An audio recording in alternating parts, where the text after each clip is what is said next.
Good morning, everyone. At this time, I'd like to call the Board of Education meeting to order, and I would like to ask our board members to identify themselves for the record. Todd Ferrante, present. William Buchanan. Katie Addis. Present. John Andes. Present. William Gordy. Elena McComas. Present. Donald Smack. Present. We do have a quorum. Now I would like to have a motion to approve today's board agenda meeting. And a second. So moved, Buchanan. Motion by Mr. Buchanan. Do I have a second? Second. Second by Ms. McComas. All in favor? Aye. Any opposed? Okay, thank you very much. And now I'd like to I have a motion to enter into closed session under general provisions of Article 3-305B of the Annotated Code of Maryland, Section 3-305B1, to discuss appointment, employment, assignment, promotion, discipline, demotion, compensation, removal, resignation, or performance evaluation of appointees, employees, or officials over whom it has jurisdiction, or any other personnel matter that affects more or one individual. Section 3-305B2, to conduct collective bargaining, negotiations, or consider matters that relate to negotiations. Can I have a motion to enter into closed session? And a second. Motion. Motion by Mr. Smack. Second. A second by Mr. Buchanan. All in favor? Aye. Any opposed? We are now in closed session.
Good afternoon, everyone. This is Todd Ferrante. I'm the President of the Board of Education. As we reconvene this Board of Education meeting, I want to remind, in open session, I want to remind everyone that we still have a quorum. A closed session meeting was held today pursuant to Articles 3-305B of the Annotated Code of Maryland to approve closed session minutes, discuss personnel matters, and discuss matters related to negotiations. And before we begin our meeting today, I want to ask Reverend Joseph Kikuchi to come forward for the prayer, and please remain standing for the Pledge of Allegiance.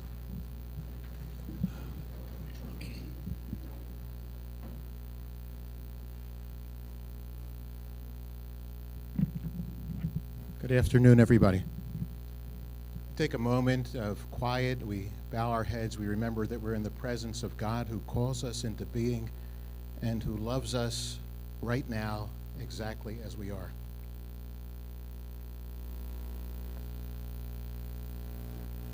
Almighty God, Father of our Lord Jesus Christ and our Father, you are the fount of mercy and the source of all wisdom. We praise you this day. We bless your holy name, and we thank you for all the gifts you have bestowed on us in your goodness. And still we ask for more. We beg you, send your Spirit upon us to be our inspiration and our guide. Bless our deliberations as we work on behalf of the children entrusted to us and on behalf of those parents who have entrusted their children to us. May we work hard without counting the cost. May we seek no glory other than yours. And may we heed the exhortation of St. Paul as he writes to the Galatians that we never base our pride upon anything other than the cross of Jesus Christ. We make this prayer in his holy name, Jesus Christ, who is Lord now and forever. Amen. Amen. I pledge allegiance to the flag of the United States of America and to the republic for which it stands, one nation, under God, indivisible, with liberty and justice for all. Reverend Kikuchi, thank you very much. Reverend Kikuchi is from St. John Newman Church. Thank you for being with us today. We really appreciate it. Thank you. Thank you, Rick. I now need a motion to approve the open session minutes from May 16th, May 23rd, and June 9th. Can I have a motion and to approve the open session board minutes and a second? So moved. A motion by Mr. Buchanan and a second by Mr. Smack. All in favor? Aye. Any opposed? Okay. And now I'm going to turn it over to our superintendent for his report, Mr. Taylor. Thank you, Mr. Ferrante. Let me begin by saying what a whirlwind the month of June has been already. Just last week, we said goodbye for now to our students and staff. And of course, just 2 weeks ago, we said our goodbyes to the class of 2023. I was so impressed by the levels of excitement and fanfare that our whole community showed as we celebrated our graduates' achievements. And boy, have I heard a lot of positive comments about our schools for this year. As a former principal, I always knew sometimes we were judged at our high schools by how our graduations went. And I will tell you, we've had 3 outstanding graduations. But just as quickly as our halls emptied last week, we are already gearing up to welcome students back for our summer academies. Beginning Monday, June 26, our schools will open their doors once again for a 5-week program where students will get hands-on learning across content areas like literacy, mathematics, the arts, STEM, and health and wellness. It's certain to be a great experience for them all. Before I wrap up, I just want to touch briefly today on our budget, which is slated for adoption later in the meeting. Budget planning, as some of you know, is never an easy task. And when funding challenges require significant changes to the budget, it is made even more difficult. But I want to take this opportunity to thank everyone for all their hard work, their partnership, and for doing their part to give our students the best education that we can provide. I also want to thank our community our entire community for continuing to show their support of our schools and for our students and our staff. And I am not exaggerating when I say to you, I have gotten more emails of support for our school system than I have had in my 39 years combined. We appreciate all of you and thank you for doing so. With that, I'll turn it back over to you, Mr. Ferrante. Thank you, Mr. Taylor. And for all the audience, before I move forward, we have a white Nissan that in the handicap car that the alarm is going off. So I don't know if that's anyone's car here, but I just want to make sure you know about it so we can get that squared away. Thank you. Now it's time to introduce our new student representatives for the 2023-2024 season. I'm just going to introduce them, thank them for being here, and thank them for taking this job. We have Delea Holland from Stephen Decatur High School. We have Catalina Luzader from Snow Hill High School, and Preston Melvin from Pocomoke High School. We thank all of you for being here.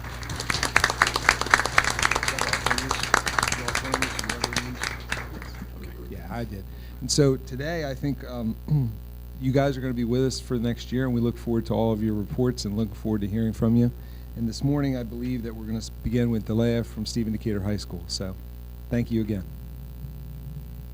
Hi, everyone. My name is Delea Holland, and I go to Stephen Decatur High School. Good afternoon and happy summer to everyone. While the sun sets on another school year, new things are dawning at Stephen Decatur High School. But first, let's begin by recapping all of the awesome events and happenings during the months of May and June. First, our amazing class of 2023 was offered a record-breaking $18 million in scholarship money to various four-year colleges and universities, two-year community colleges, and various trade institutions. On May 24th, our seniors participated in the 4th annual Boardwalk Processional, where parents, teachers, the student body, and hundreds of community members came out to cheer them on. That night was followed by a very sweet senior class trip to Hershey Park. On May 31st, we celebrated 365 graduates, many of whom graduated with honors, and many more donning cords and garb from the National Honor Society, Mu Alpha Theta Math Honor Society, Rho Kappa Social Studies Honor Society, the National Technical Honor Society, and the National Worcester Technical Honor Society. We also welcome SGHS Class of 2001 alum Dr. Stephen Fell, who served as the commencement speaker. Fireworks capped off a very special evening. Domination was the name of the game for our sports team, which soared through district and conference play and made their mark at the state level. Stephen Decatur spring teams participated in 4 Bayside Conference Championship games and 5 regional championships, with our softball and baseball teams going on to collect regional titles. At the state level, we had a commendable performance by rising senior Ethan Justice in the 3,200-meter track run. And the juniors men's tennis doubles team of Matthew Beck and David Janney placed 4th in the state for a second year in the row. Lastly, our bocce ball team earned silver in the district. We are super proud of all our athletes, especially the 150 plus who earned Minds in Motion. To finish the school year, we successfully held a fabulous Shakespeare Under the Stars production, band and choral concerts, SAT administrations, NJROTC flag demonstrations, and our first pilot of the activity Power Hour, where all students engage in enrichment and tutorial programs of their choosing. Looking ahead, we are super excited about our upcoming Summer Academy, which features both academic and enrichment programs, including High School 101, World Languages and Cultures programs, and SAT prep. We are also excited about our in-house professional development opportunities for our teachers this summer. In closing, on behalf of the student body at Stephen Decatur High School, I'd like to thank our Worcester County Public School leaders, our Board of Education, our hardworking teachers, and all other members of the faculty and custodial staff for their roles in making the 2022-2023 school year truly memorable. And finally, I would be remiss if I did not thank everyone here in this room for welcoming student members to the board and giving us a voice. Best wishes for a safe, productive, and happy summer. Thank you, Delea. Before, I'm sorry, go ahead.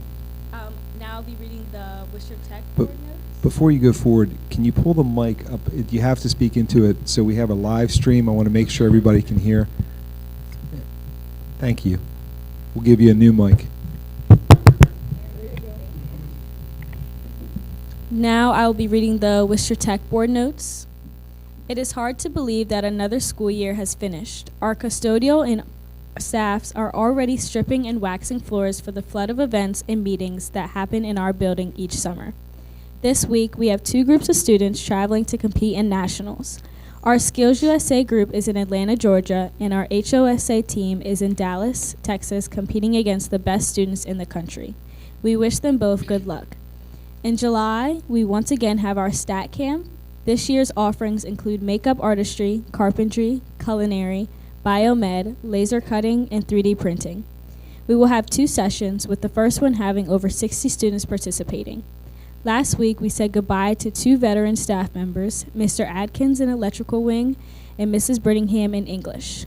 We wish them both well in their retired life.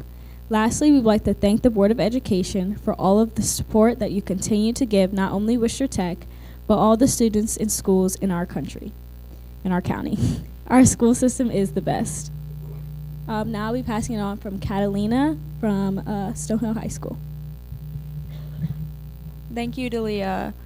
I would like to thank the board for the opportunity to serve as a student member of the Board of Education. Snow Hill High School had an excellent end to the school year. First, I would like to start by welcoming Mr. Green as our new principal. We are looking forward to getting to know him. Also, thank you to Dr. Purvis for her leadership, and we wish her the best in retirement.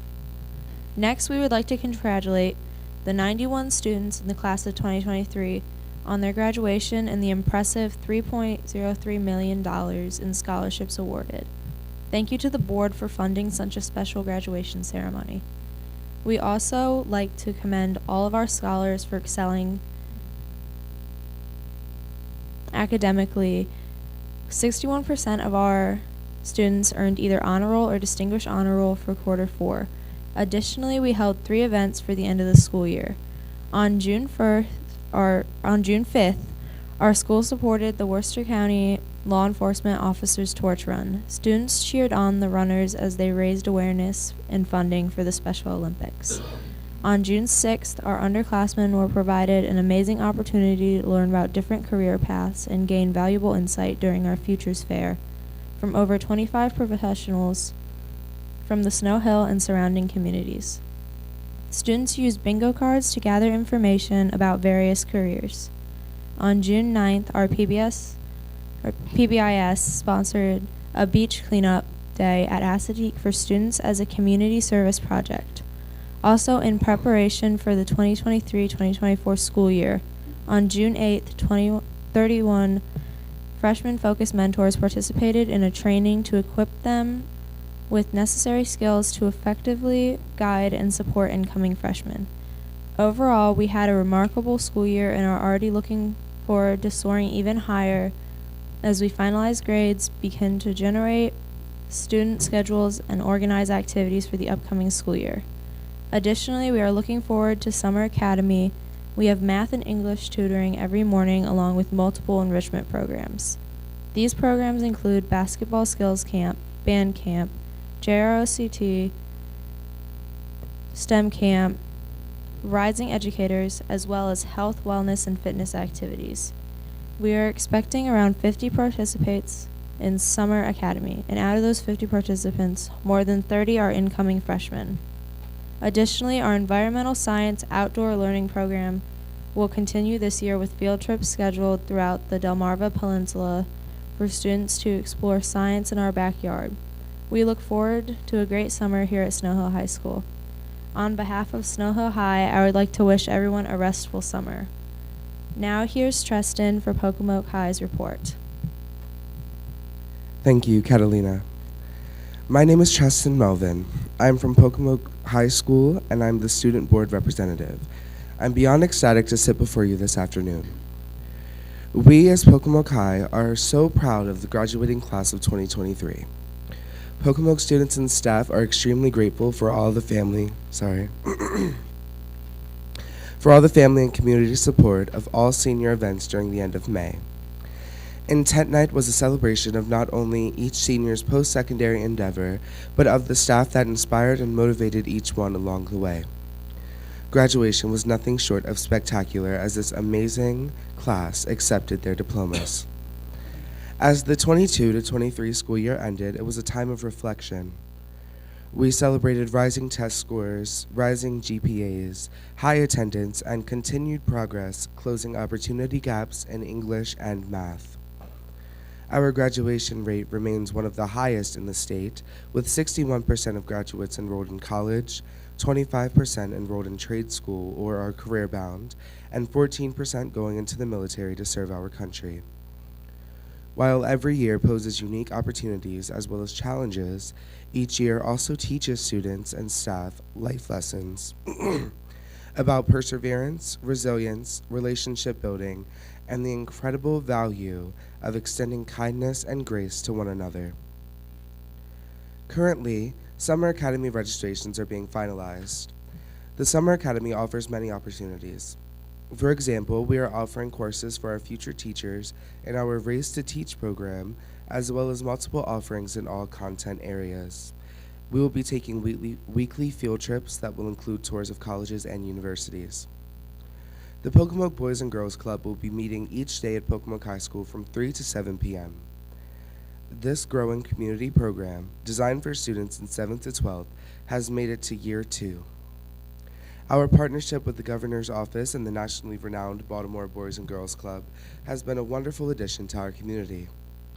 Also, this summer, Pocomoke's dual enrollment class for rising educators, led by Kristen Cashman, will be going to the National Educators Rising Conference in Orlando, Florida, and competing in the competition inside our schools nationally after coming first in the state.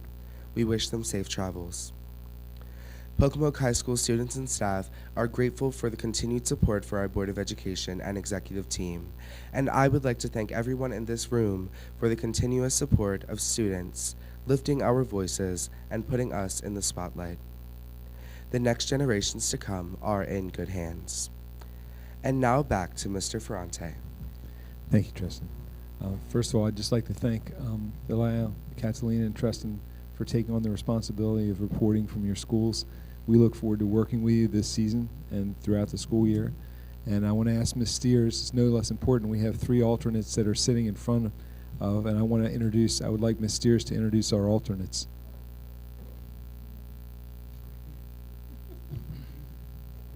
Well, speaking of student voice, let's let them introduce themselves. Not to put you on the spot. Hi, I'm Abigail Videla. I'm from Stephen Decatur High School. I'm the alternate for Stephen Decatur. Hi, I'm Colby Wallace, and I'm from Snow Hill High School, and I'm the alternate for Snow Hill High School. Hello, I'm Samantha Lambertson from Pocomoke High School, and I am the alternative for Trustin Melvin. They are a phenomenal group, Mr. Ferrante. Thank you for being here, and we know that there's a time you may be called on, so we look forward to seeing your faces as well. So thank you very much.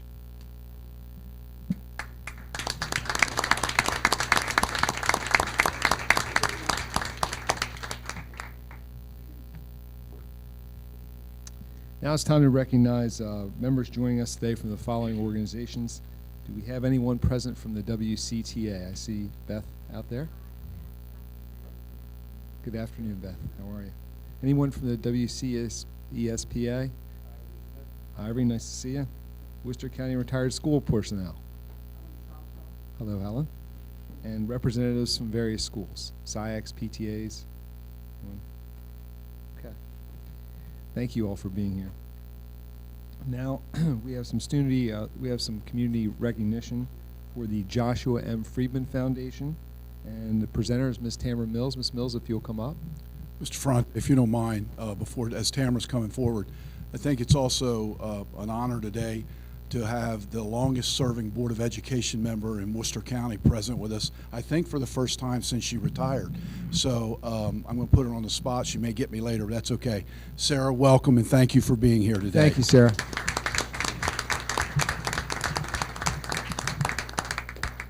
Thank you. Thank you, Ms. Thompson, for being here. Can you guys hear me okay? Yes. All right. Thank you so much for the few moments that I get to do this.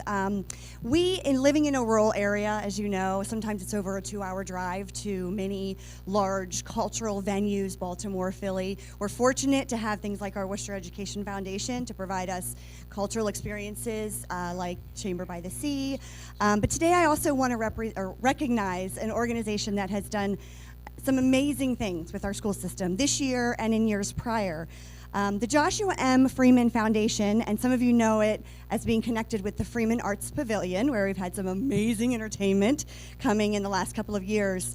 The organization was founded on the premise that Joshua Freeman, who left us too early in life, was a philanthropist and very passionate about the arts, the environment, and athletics. His family worked with such venues as the Kennedy Center and the Washington Opera, and their arts education program now, their goal is really to deliver impactful, high-quality arts education experiences for children.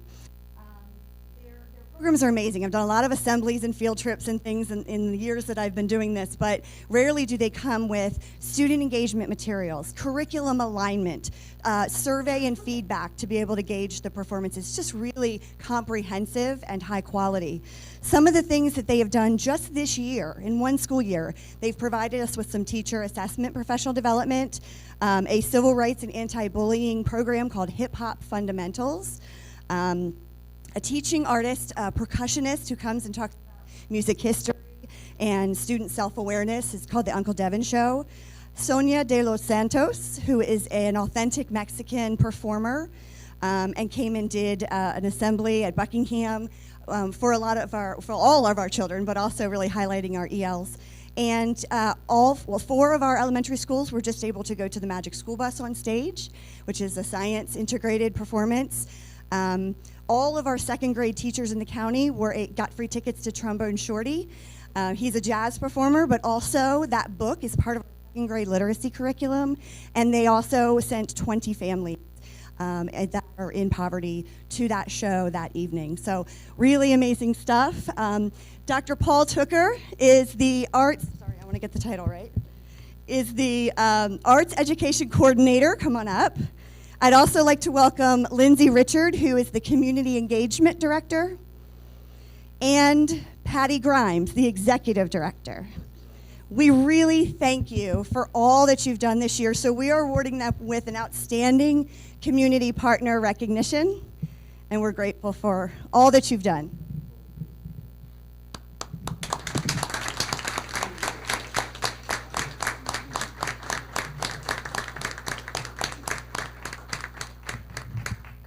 As they're taking their photo, I want to thank Tamara also. Many of you know Tamara Mills. She's one of our outstanding coordinators, and many of these experiences that Tamara just spoke of are because she sought those experiences out and found folks to support them. So we are very grateful for Tamara's leadership as well. Thank you. Thank you so much.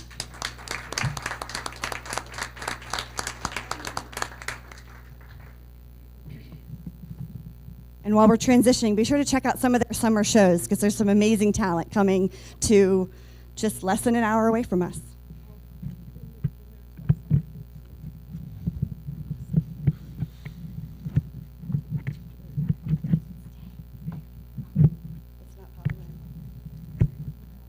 Okay. We got it? Okay, now it's time for individuals and delegation comments. All individuals who've signed up to the Worcester County Board of Education may do so for 1 or 2 minutes regarding information, commendations, or concerns which may need future board attention. Concerns that are specific to an individual will not be discussed in open session and should be directed to appropriate school personnel for investigation. When you are called to address the board, please state your name and your address for the record. And please, because we're on live stream, if you'll please speak into the mic, it would be appreciated so everyone can hear you. First up is Reverend James Jones.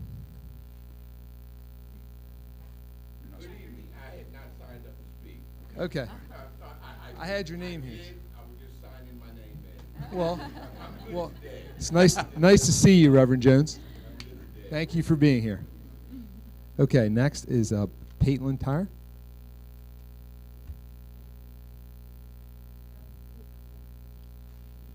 Peyton Tyre. Excuse me. Yes. That's fine.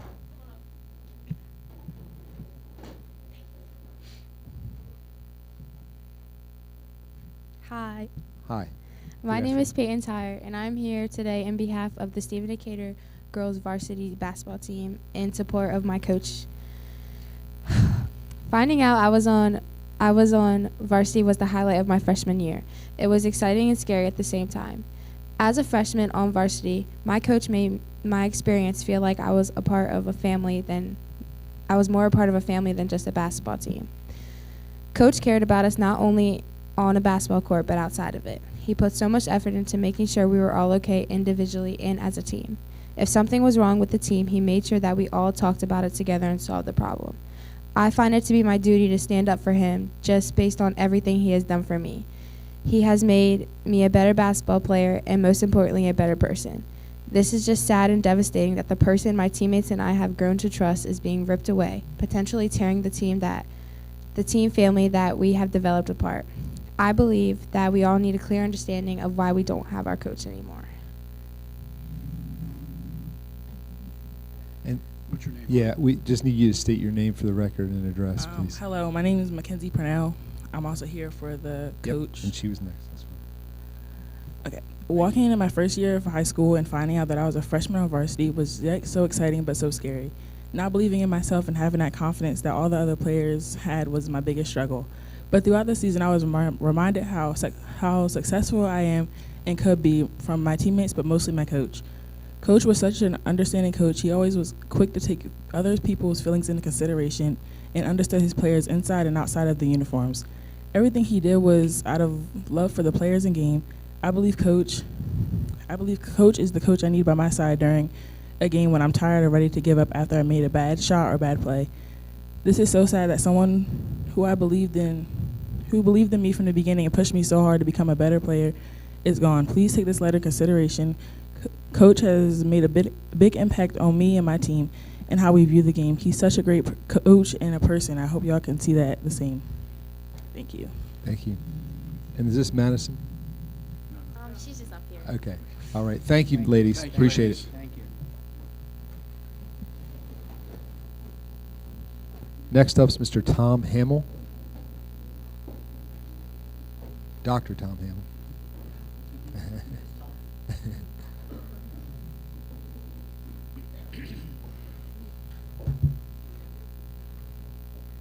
Ladies and gentlemen of the board, I am Tom Hamill, a resident of Salisbury, Maryland at 31995 Bon Hill Drive. And the parent of Gabriel Hamill, a rising 7th grader at Snow Hill Middle School. I know most of you don't know Gabe, but those of you who do know that despite his learning challenges, he is a sweet kid who swings from topic to topic, speaking without warning. On one ride home the other night, we were talking about his day, and he randomly asked, "Dad, will you protect me?" It was so out of the blue that I startled for a moment before replying, "Of course, buddy, that's my job. That's my job." But I realized as a parent I haven't been doing it. I naively thought that our elected leaders were smart enough to recognize that when something is working really well, you don't start turning random bolts. So I kept my silence for the last few months. I didn't even try to protect my son from the decisions of adults he's never met. Adults, some of whom aren't even interested in seeing his school unless they are on a woke hunt. And if you don't know what a woke hunt is, it's like a snipe hunt, just angrier. My wife and I chose Worcester County and Snow Hill Middle School because we believed they would provide the best environment for Gabe's success. Despite the challenges of his genetic condition, Kabuki syndrome, we know that with enough love and support, he can flourish. While I have no doubt that the amazing teachers and staff will do their best in the upcoming year, cutting funds creates a hole that no amount of love or expertise can fill. It makes me ask, what changed?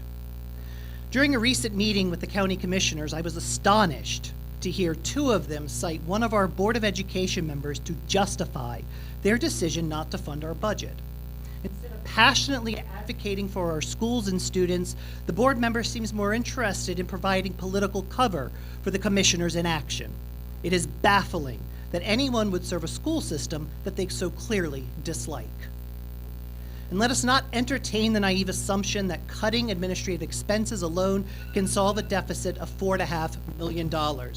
Even if we eliminated the executive team's salaries and stopped reimbursing mileage, we would still face a deficit of over $3.5 million.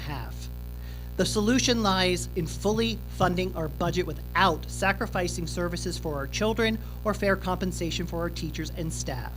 Anyone or anything that distracts from this goal works against the well-being of our kids. In conclusion, I implore you to stand with us. We must protect our children's education and ensure their success. Let us demand full funding from the county commissioners and reject anything that undermines the commitment to our students. Together, we can make a difference. Thank you. Thank you.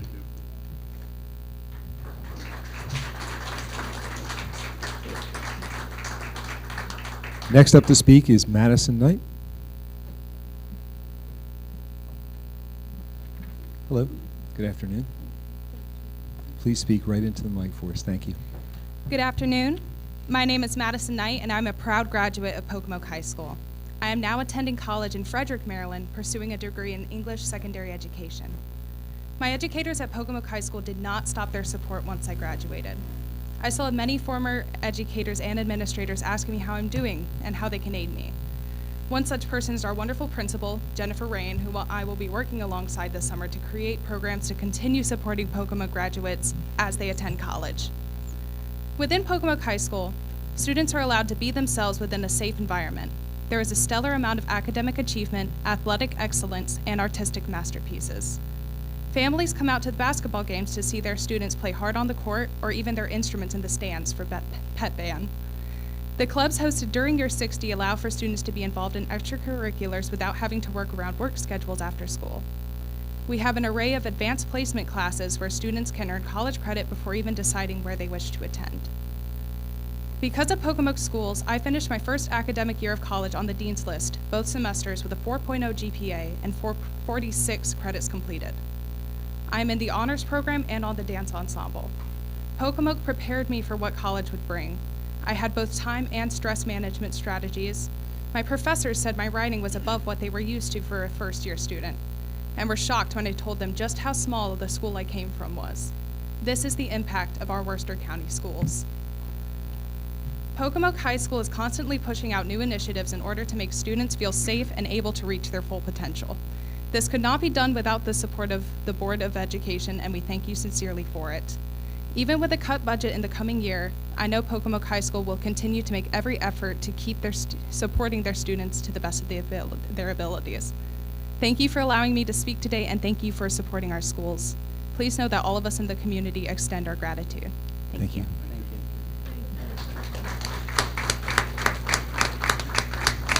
Next to speak is Kate Gaddis. Kate Gaddis. Kate Gaddis is right here.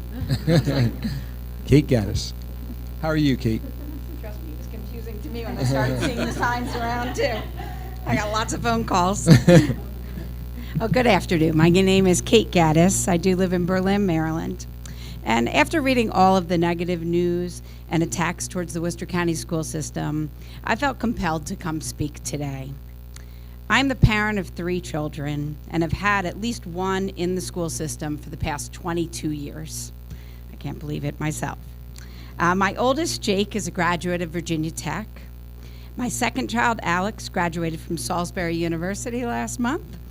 And my third child, Ella, is entering her senior year at Stephen Decatur High School and Worcester Technical School in the biomed program. All 3 of these kids are very different. They have very different interests and ability levels.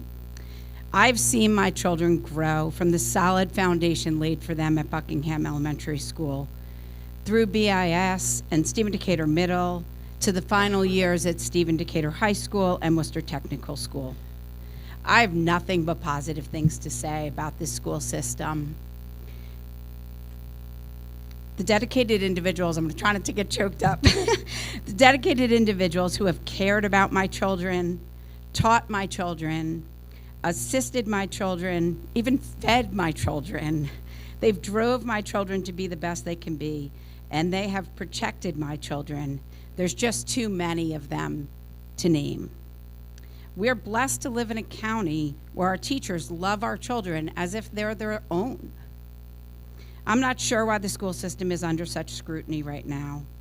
We have had quality individuals leading the Board of Education and the executive team. School administrators, counselors, and the teachers dedicate so much of their own time and money to the students that they serve. We should all be proud of our school system and the amazing citizens that it's producing. Enough of the negativity. We should be focusing on the positives and continue to strive to keep Worcester County schools in front of the curve. Thank you to all of you for all that you do for our students in our community. Please keep pushing to find solutions to support our teachers and the children of the school system. Thank you. Thank you.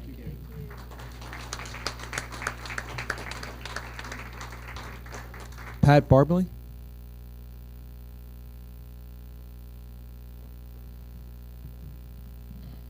Hi, Pat Barbley from Newark, Maryland. I've attended many board meetings, and the board always assures us that every decision they make is made in the best interest of the students and their education. I think many of us have come to the conclusion that there are items that could be cut from the board budget that would not impact the educational experience and programs of our students. I hope as the board considers and reviews the budget and reallocates and cuts programs that you do have the best interest of our students in mind, that the revisions and cuts are not made for the emotional impact. I know you did not get the funding you requested, but please don't take it out on our students. I implore you, board, I know there are things that can be trimmed from this budget without hurting our students. Please make those decisions. Thank you. Thank you. Thank you. Thank you. Next up, Lindsay Green and Tire.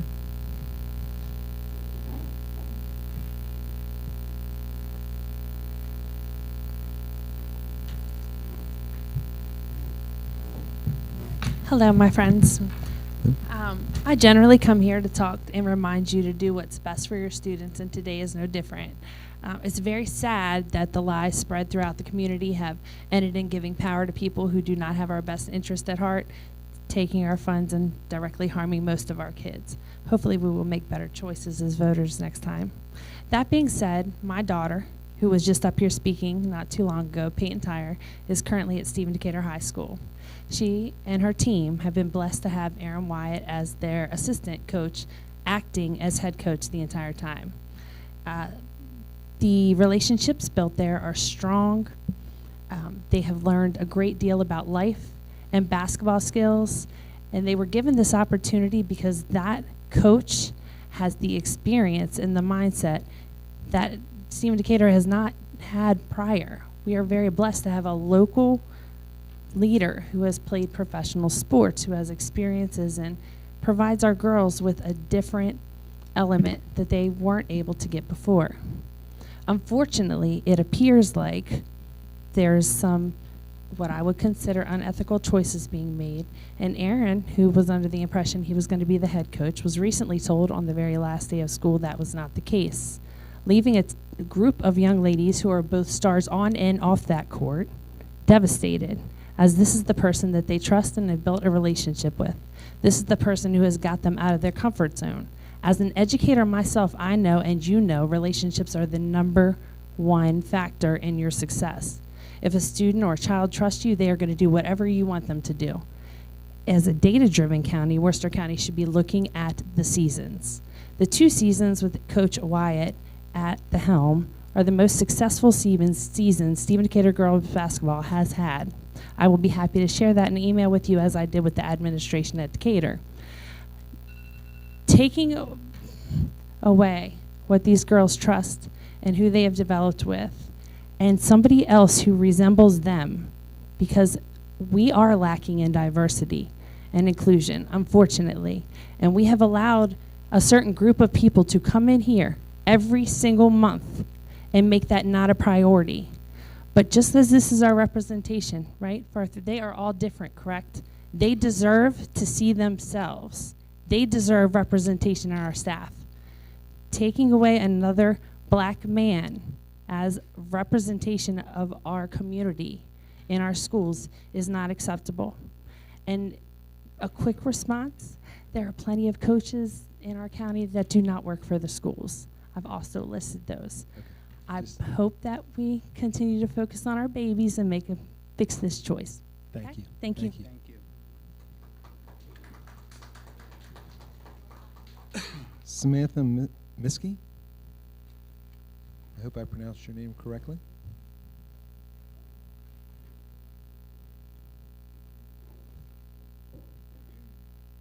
Good afternoon. Good My name afternoon. is Samantha Miska, and I live at 7702 Stag Road, Snow Hill.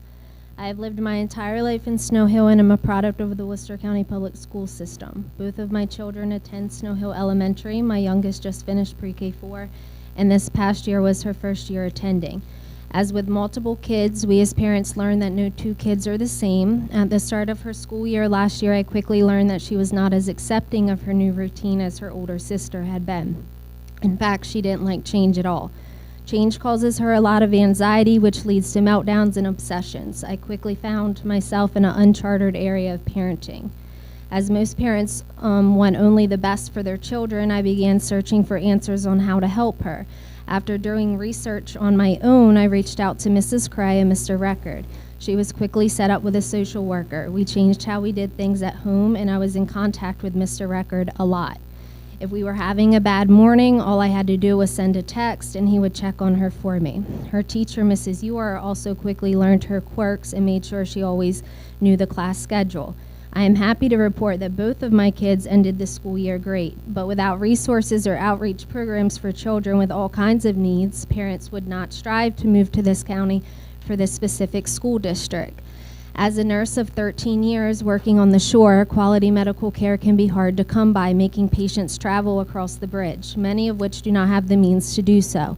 Removing such resources for these children would cause the same issues and be detrimental to families and to this booming area. Thank you, Worcester County Public Schools, for everything that you do, and thank you for your time. Thank you. Now, this is a moment I never thought I'd reach. I'm going to ask Miss Sarah Thompson to come up here. Usually she's sitting on this side of the aisle, and now she's going to be sitting in that seat right there. Sarah, welcome.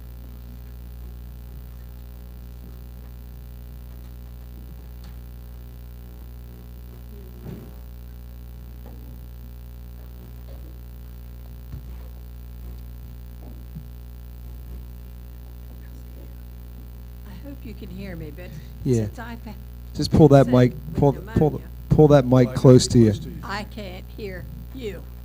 So hopefully, Just when pull I it- went to order dinner the other night, the DJ said to me, "It's the first time that these people cannot hear you." Yeah. I feel like I'm shouting. That is new. We can't hear you.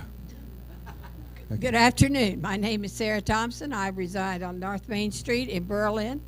I served as a board member here in Worcester County for 26 and a half years.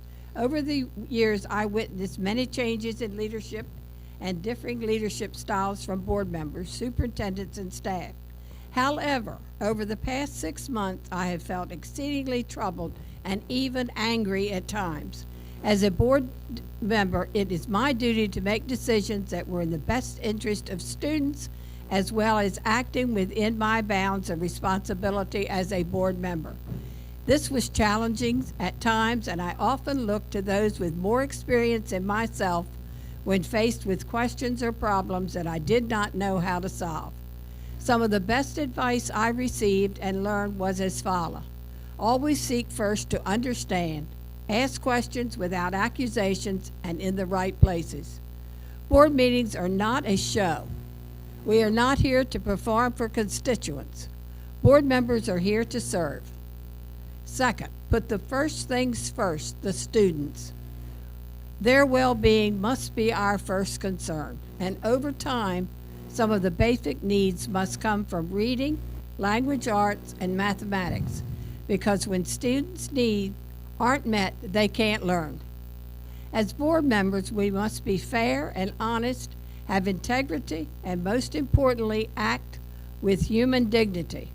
Our staff and students are human beings and deserve to be treated so. The decisions we make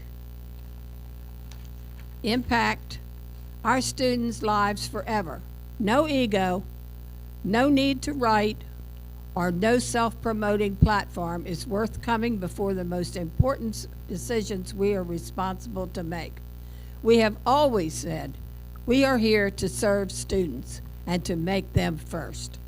Board members are here to help the superintendent and the staff develop the best education experience for our students. All the job roles really boils down to is this. Some of the actions and words on social media and blogs have been downright silly. If you have a question, go and meet with the staff. Do not put on a show. If you have time to create your own false narrative, you are not the most productive board member you can be. As a constituent, to be blunt, I have heard and had enough of board members who seek to destroy, for no good reason, a school system I dedicated years of my life to building.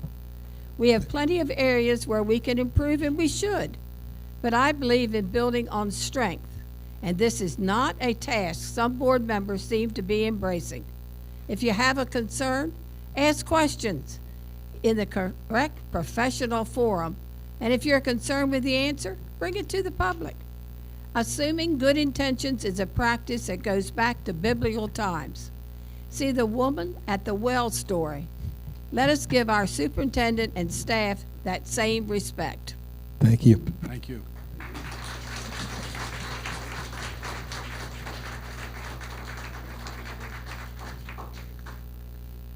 Give it to Pat. Next up is, after Ms. Thompson exits, is Pam Rocco.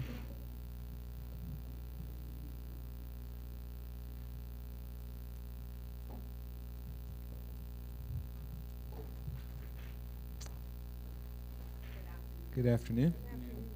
Just pull that mic up for you, Pam. Thanks. That's a hard one to follow. My name is Pam Rocco. I live in West Ocean City, Maryland. I'm here because I'm concerned about the reductions and cuts to our budget for our kids.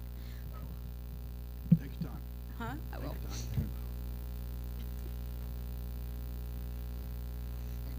I'm not trying to get upset. Don't get upset. It's okay. I have. Sorry. Give me a minute. Take a breath. We're good. We'll hold for you. I have two daughters that attend Stephen Decatur schools. The one is a senior, and the other is a first grader. Bookends, right? I am very proud to say that my kids go to Decatur. Yeah, we can notice that.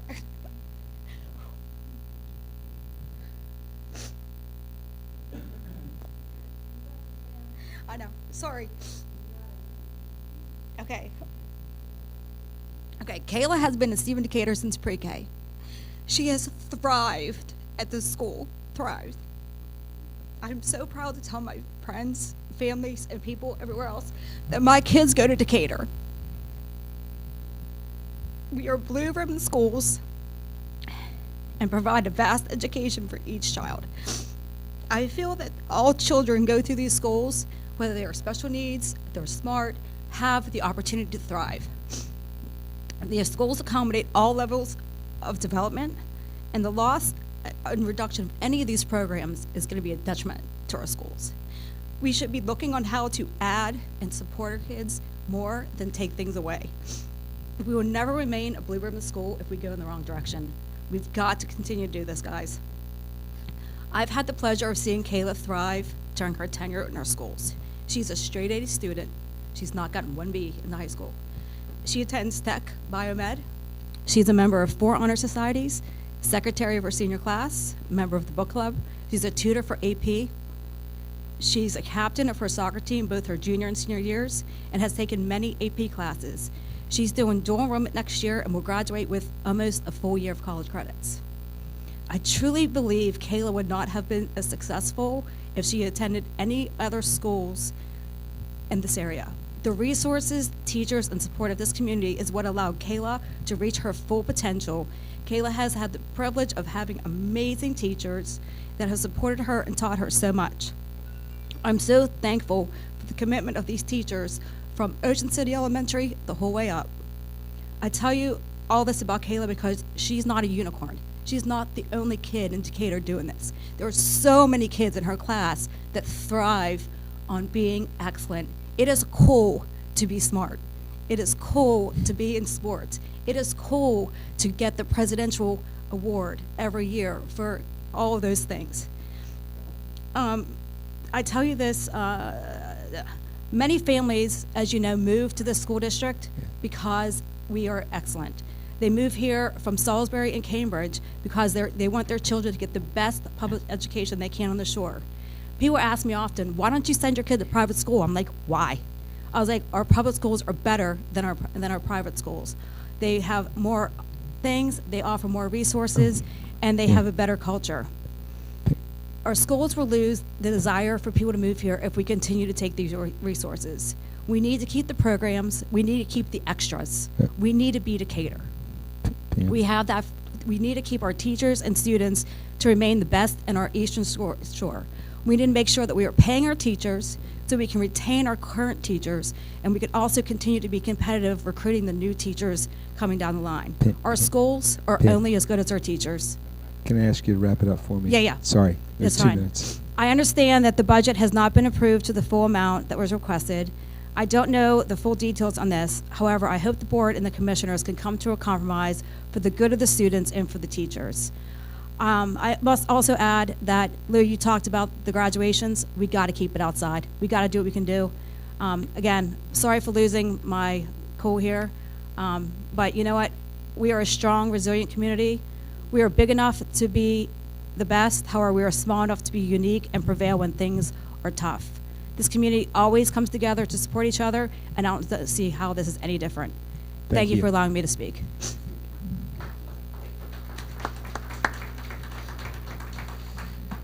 Next up, Helen Chalso.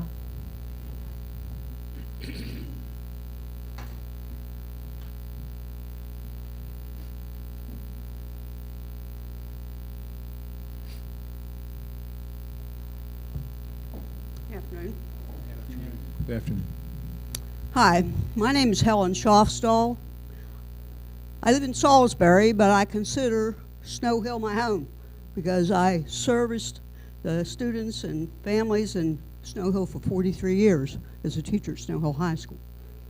I'm currently the president of the Retired School Personnel Association, representing the members of the Worcester County school system that have retired. I'm proud to serve them. I've also been president of the Worcester County Teachers Association in the past for 10 years. In those capacities, I have seen a lot of issues and traveled around the state, saw what the other counties have, and I've always been proud to represent Worcester County. I've always heard that our school system was and is the best. I want to speak today about the budget. My concern is this. The last time the county commissioners cut us back to the maintenance of effort, there was a recession. Every county in the state was having economic problems. The state was having budget problems. There was a crisis. And it cut salaries, and it cut programs, and it took us years to rebuild it. Ask the current members of the Worcester County Teachers Association how long it took them to get back their steps and get back to where we are today. We've worked hard to build Worcester as number one. Now this year's budget, according to the White House, we're in good economic status here. We don't have an impending recession. Some people say maybe, some people say no. But there's not a crisis on hand here where they cannot raise the funds necessary to fund this budget. There are resources they could use. So I feel that this budget cut was mean-spirited. It was not in good trust. It was done out of just a pure political attack. And I think the commissioners need to reset their course and restore what they can so our county can remain number one. Thank you. Thank you. Next up, Kim Tucker.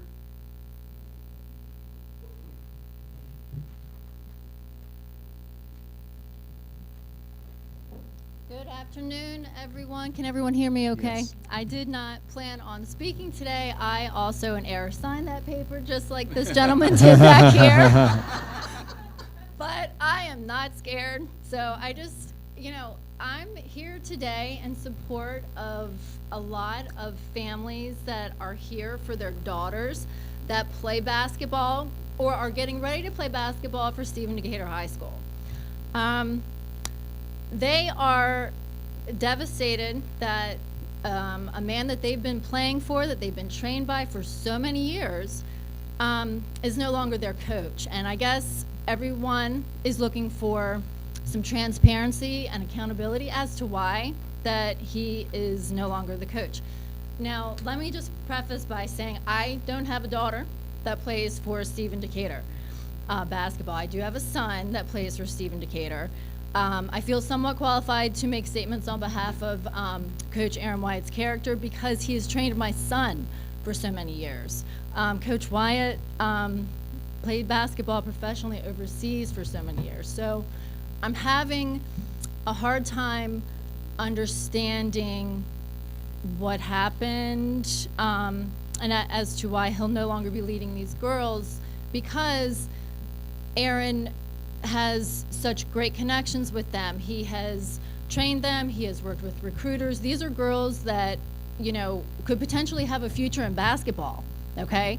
And we're taking this risk at, you know, not replacing him, you know, with, this is, let me just also preface by saying, I don't know who is taking the place of him, and I know that it was a Teacher of the Year, and that speaks volumes to me.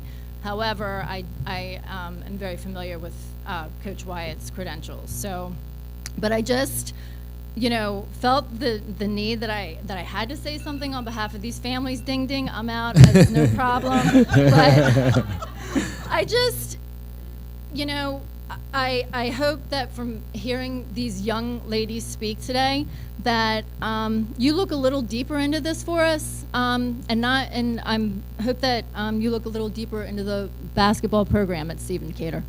Please. Thank you. Thank you. Thank you. Next up, Alan Hudson. Now, Alan, I hope you brought some buses for us today.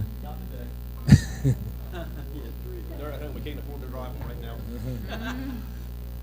How you doing? All right, Alan Hudson, President of Worcester County School Bus Contractors. First of all, I want to say I've been driving for 23 years. We've never had to fight this hard as we've done in the past. There's 8 bus drivers back there with me. The average of all of them is probably 23 years tenure, if not more. Hell, Harry's been driving almost 40 years. So and Mike has a long time too. I don't know, don't want to age anybody, but we're in it for the long haul. We've done this for a long time, and we need to be properly compensated. There is Thornton funding. I know we've been through this before. $302,918. That is earmarked for pupil transportation. That needs to go to bus contractors, not subsidizing the rest of the county. I know it's non-restricted and it's non-discretionary, but I think we need to use some discretion and take care of your bus drivers. Also, last year, we were promised the pre-K runs were going to quit. We were promised that that would be evenly distributed to bus contractors. Well, I don't know, you guess you saw it more than we did. We didn't see any of it. It said it went to our fuel. But that's not, we're tired of being the low man on the totem pole.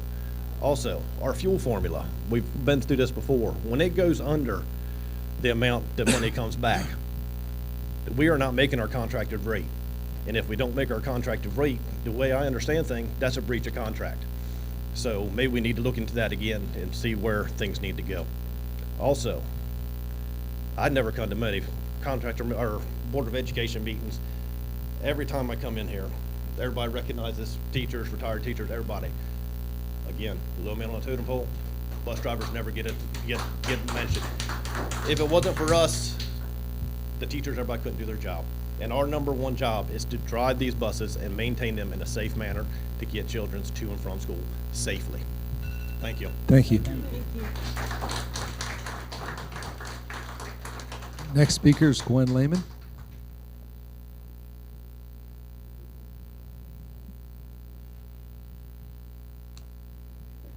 Hello. Good afternoon. Gwen Lehman, Ocean Pines, Berlin, Maryland. For 46 years, I was a classroom teacher at Stephen Decatur High School. One of the things I taught my students was how to recognize common errors in making judgments. Such errors in thinking as the overuse of heuristics, confirmation bias, the false consensus and framing effects, and reliance on sweeping generalizations that never tell the whole story. To counter the claim that Worcester County Public Schools is a failing school system, let me recount a few of the success stories from the school where I taught for nearly half a century. A Park Avenue dentist who owns her own practice, an architect in New York who battled dysgraphia as a student at SDHS, a Broadway actress starring in Belle as Beauty and the Beast, second lead with Brooke Shields in It's a Wonderful Town, and nearly a decade as Christine in Phantom of the Opera. Executive producer, head writer, and showrunner for the entire 14-season run of the television series Criminal Minds. Her husband is a founder and co-owner of Rise Up Coffee. At least 8 lawyers I can name, as well as physicians, physician assistants, nurses, and EMTs. 2 national park rangers, 3 college professors, a magazine editor, a production assistant and location scout for a company making national TV commercials, a Shakespearean actor who now designs and makes swords for professional and university productions and is a stage combat coach internationally. 3 PhD-level clinical psychologists, 20-plus educators, many of them working here in Worcester County.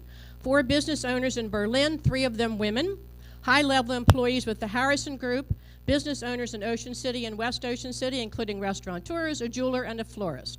One who began her career in public relations at the Air and Space Museum before helping to open the African American Museum at the Smithsonian Institution, and she now has her own public relations firm. A writer, director, videographer, and leader in the sustainable farming movement, and author of a children's book with a contract to write 5 more. A multilingual research chemist now retired and living in the south of France. These are not the products of a failing school system. It may be accurately stated that not all students in our schools have succeeded so well or will succeed, but to paint the entire system as failing is an example of a sweeping generalization that does not tell the whole story. Thank you very much. Thank you.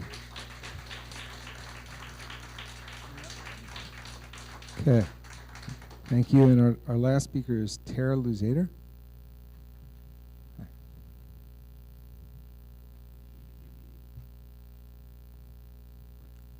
Please speak into the mic for us. Thank you. Thank you. My name is Tara Lizatter. I'm the mother of 3 children at Snow Hill Schools in elementary school, middle school, and at the high school. In this past school year, I was asked to speak specifically about my daughter at the high school and her experience. She has had, she will be a rising senior at Snow Hill High School next year. She's had the opportunity to join many clubs, participate in many sports in every season, and has been able to achieving be in a place where she's had several leadership opportunities, especially one that you have given her this coming school year. And I am just hoping that the decisions made at the board will continue to give her those opportunities in her senior year, and also to my son who will be in 1st grade, and her sister who is an incoming freshman this school year. Thank you so much. Thank you. And thank you to all of our speakers today. We appreciate your comments. Before I move forward, I know, and so we don't miss a beat here, I'm going to ask for a brief 10-minute recess for our meeting, and then we will resume with our curriculum and instruction report.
that didn't get the opportunity to speak.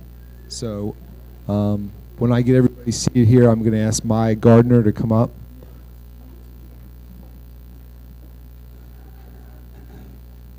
Where's Miss Wallace? Maya, wait till we get Miss Wallace up here, so we will start the timer as well. Okay. Thank you.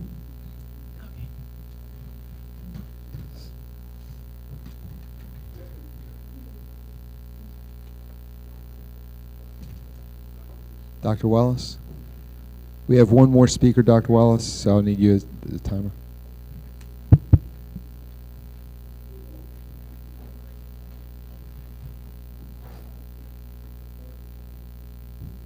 You ready, Annette? Okay. Okay, Maya. Okay. Thank you. My name is Maya Garner. I'm a graduate at Stephen Decatur High School. I played on the basketball team for the last 4 years. Aaron Y was like my assistant coach, but he played as our head coach at all of our games. He was the one who made all of our plays, took us so far in the season.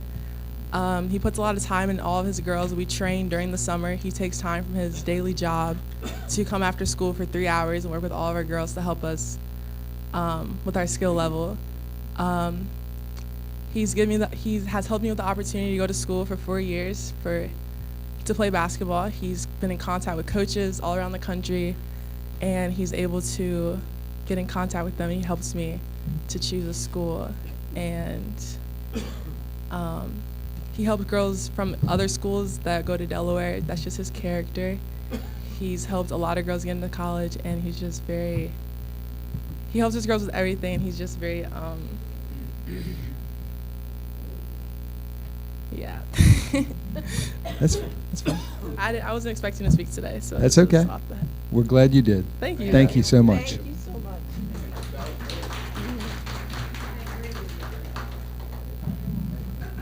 Okay, I'm going to move into the curriculum instruction report. I'm going to turn this over to Ms. Shorts. Thank you, Mr. Ferrante. And our first curriculum instruction report is Stephen Decatur Middle School, and we have Miss Lynn Barton, who is the principal, and Miss Megan Figoletto, who is the curriculum planner, the CRT, and they're here to present on their enrichment and intervention block.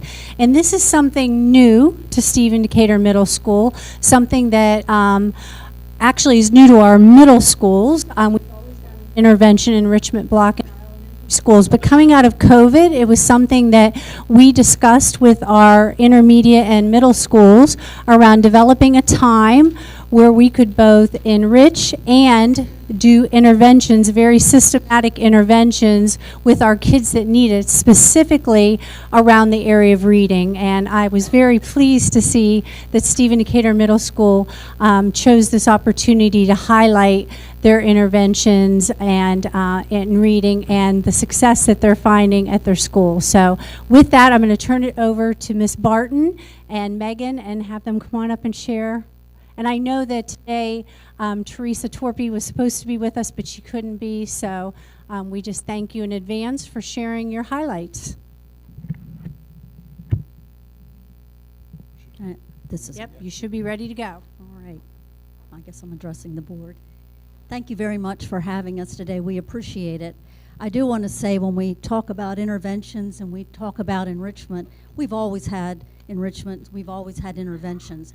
But last year, as part of a county-wide initiative, there was a meeting to roll out some new reading interventions, and we were charged with making sure that we had a dedicated block of time to make this happen. So that's what we're going to talk about today, is how we made that happen with what we have at our school and making it successful.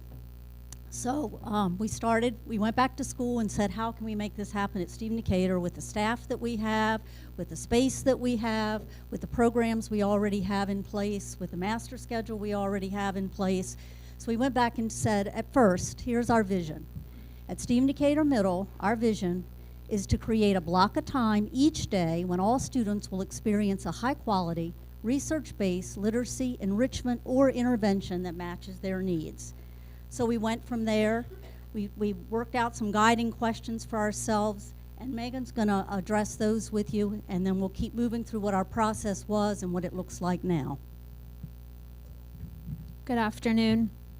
So This is probably, in 24 years of teaching, probably one of the most powerful, data-driven school-wide initiatives that I've been involved in. And it's a pleasure to be able to speak with you today about this. So we engaged in 4 guiding questions to get us started.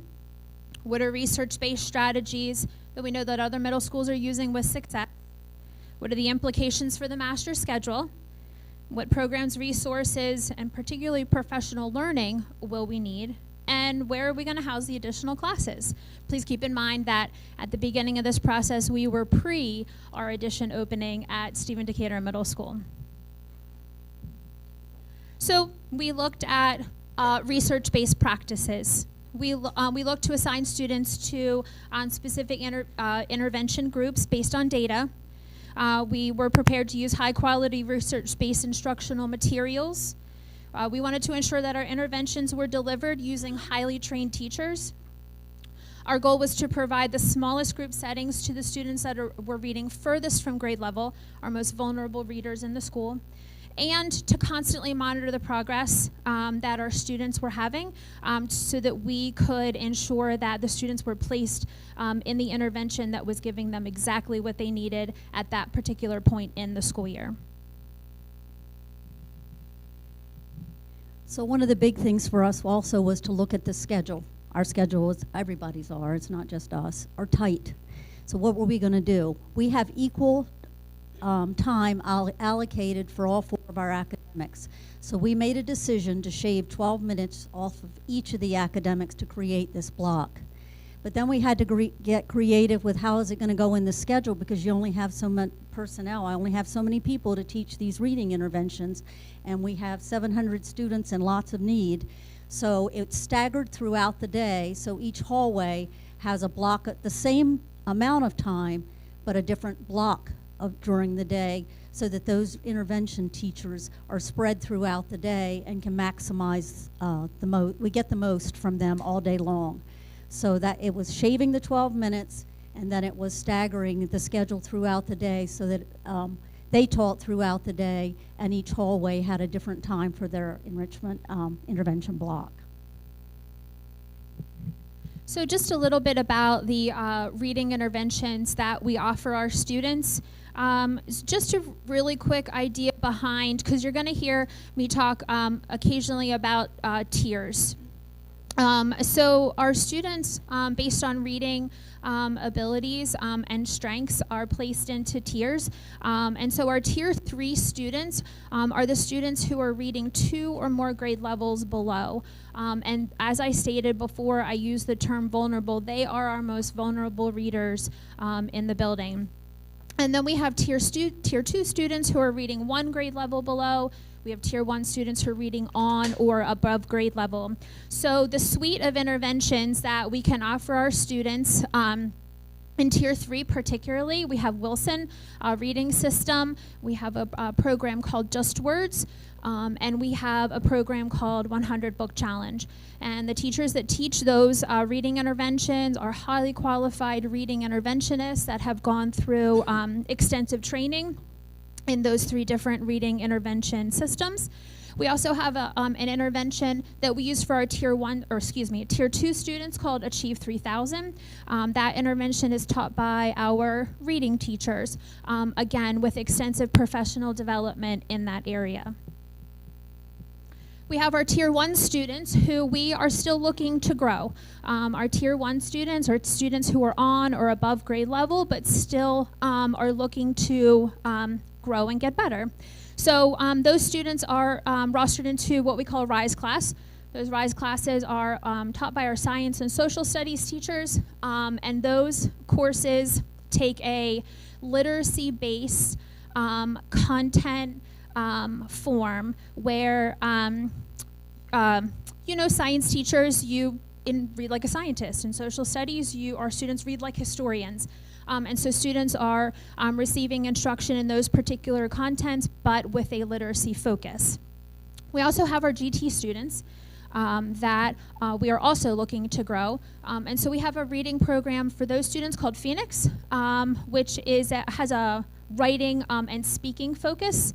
And then we do have students who are very comfortably reading on grade level, but do show significant math needs. And so during that EI time, even though it is a literacy-based EI time, we do have students who are rostered into a Math Steps class where they are receiving intensive math instruction by their highly qualified math teachers. As the school year went on, we were dedicated to making sure that our teachers had the professional development to be successful in these initiatives. So last summer, around this time, our teachers started receiving training in Wilson Just Words. Our 100-book teacher had already been teaching it, but prior to that, she had also received extensive training. We were dedicated for our reading teachers to receive professional development and achieve 3,000 through county professional development time at the beginning of last school year. And then as the course of the year went on, all of our teachers were engaged in professional development during PLCs to continue to master their craft, to continue looking at what's working, what's not, how can we continue to make these programs successful for all of our students. So the next issue, at least in the fall, not now, was allocation of space. And part of the reason that that was such an issue, we know teachers have classrooms, but for instance, the Wilson program, it's suggested that 3 to 4 children are in that. That was taught by our special education teachers. Well, they don't have classrooms because they're part of an inclusion program and they're in general ed, except for desk space somewhere. So we had to be as creative as we could. I think Megan gave up her office for part of the time in order to create the space that we needed. But then again, it's not an issue now. Obviously, we've moved into the new addition. We're thrilled to be able to spread out and everyone has space to make it all happen. So we just had to hang in there for that time to come for us. So as we continue to roll into year 2 of this initiative, we recognize that we have to start the whole cycle all over again. And that we are continuing to assign our students into intervention groups based on solid data, and that we are continuing to monitor their progress as the year goes on. If the students deem that they still need the intervention, they stay. If the students deem that they are able to move into a different intervention or able to move into a different class, we have the flexibility to do that also. So you can see, picture this, a full cycle where last spring of 2022, we started looking at iReady data. Everyone's familiar with iReady. We started looking at reading percentile data where those students were falling in terms of national percentages. We identified students in Tier 1, Tier 2, and Tier 3. We were able to place our Tier 1 and our GT students to the appropriate classes. Our Tier 2 students went to those Achieve 3000, and then we were able to use additional screening data for our Tier 3 students to figure out exactly where they needed to go, which intervention would best suit their needs. As I mentioned, it's important to us that we continue to monitor their progress, and if they need to move, we want the flexibility of them to be able to move. So at the end of quarter 1, last quarter 1, so December 2022, students had taken the fall iReady data at that point in time, so we were able to look at our intervention groups, and we were able to determine based on that current data where they needed to be. At the end of quarter 2, we take the winter iReady diagnostic, so we had hardcore solid data to be able to reevaluate things at the end of quarter 2. And at the end of quarter 3, we moved to program data with a lack of an iReady diagnostic at the end of quarter 3. We did look at that program data to see what changes in intervention classes we needed to make for our students. So we still have lots of work to do. This summer there will be a lot of reflection, a lot of digging into data, trying to make sure that we're doing the right things, making sure that this is really working for us. And I don't think there's probably ever been a year at Stephen Decatur that in the summertime we don't tweak something.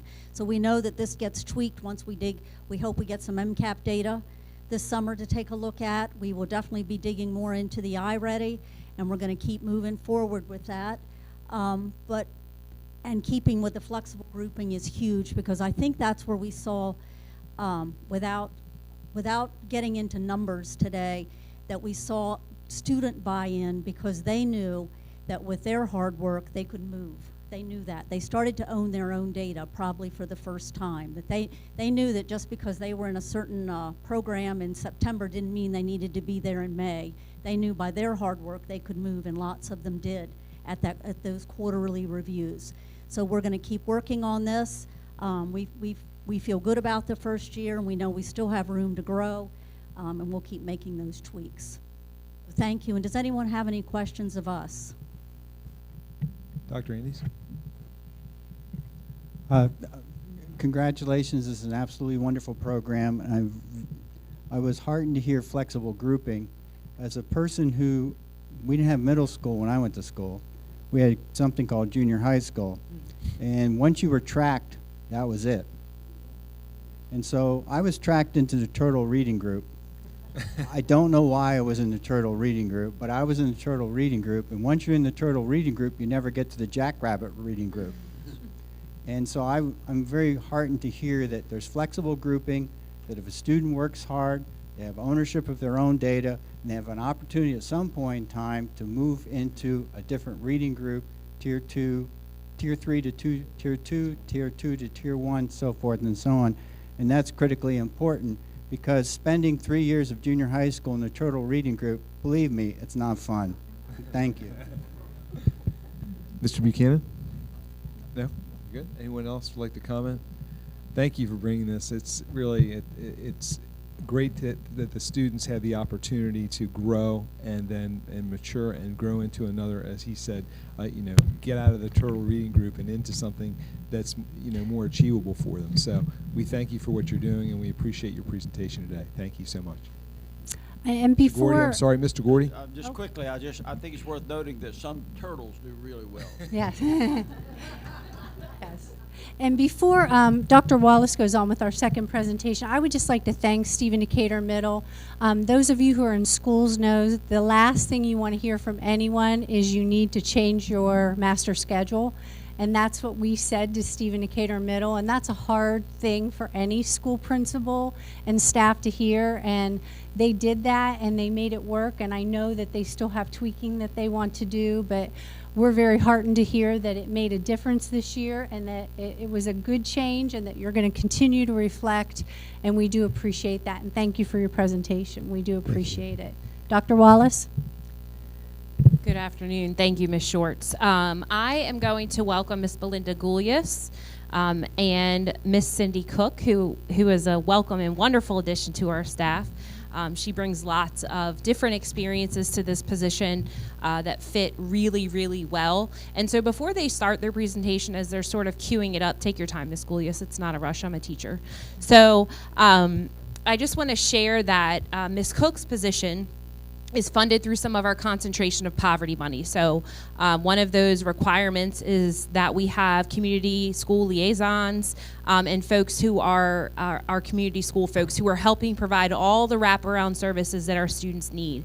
And as I look around the room, I know that almost everyone probably is very familiar with Cedar Chapel Special School and the needs of the students who attend that school. And so you can imagine, if you have never had a family member or an experience, you can imagine how challenging even just basic things can be to families like that. So having a full, inclusive communities in schools sort of mindset is very, very important to all of our schools, but specifically Cedar Chapel Special Schools. So for the first time, I'd like to welcome Ms. Cindy Cook as an employee of Worcester County Public Schools, and Ms. Belinda Goulias, our Cedar Chapel principal.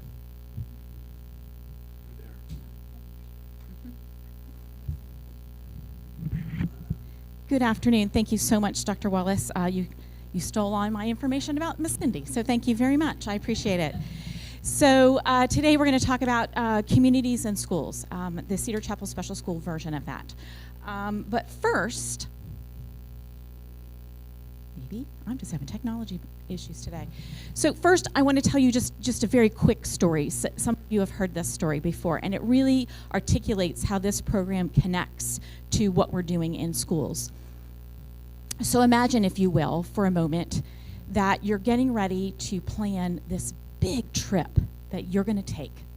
It's this big trip that you've been planning for a long time.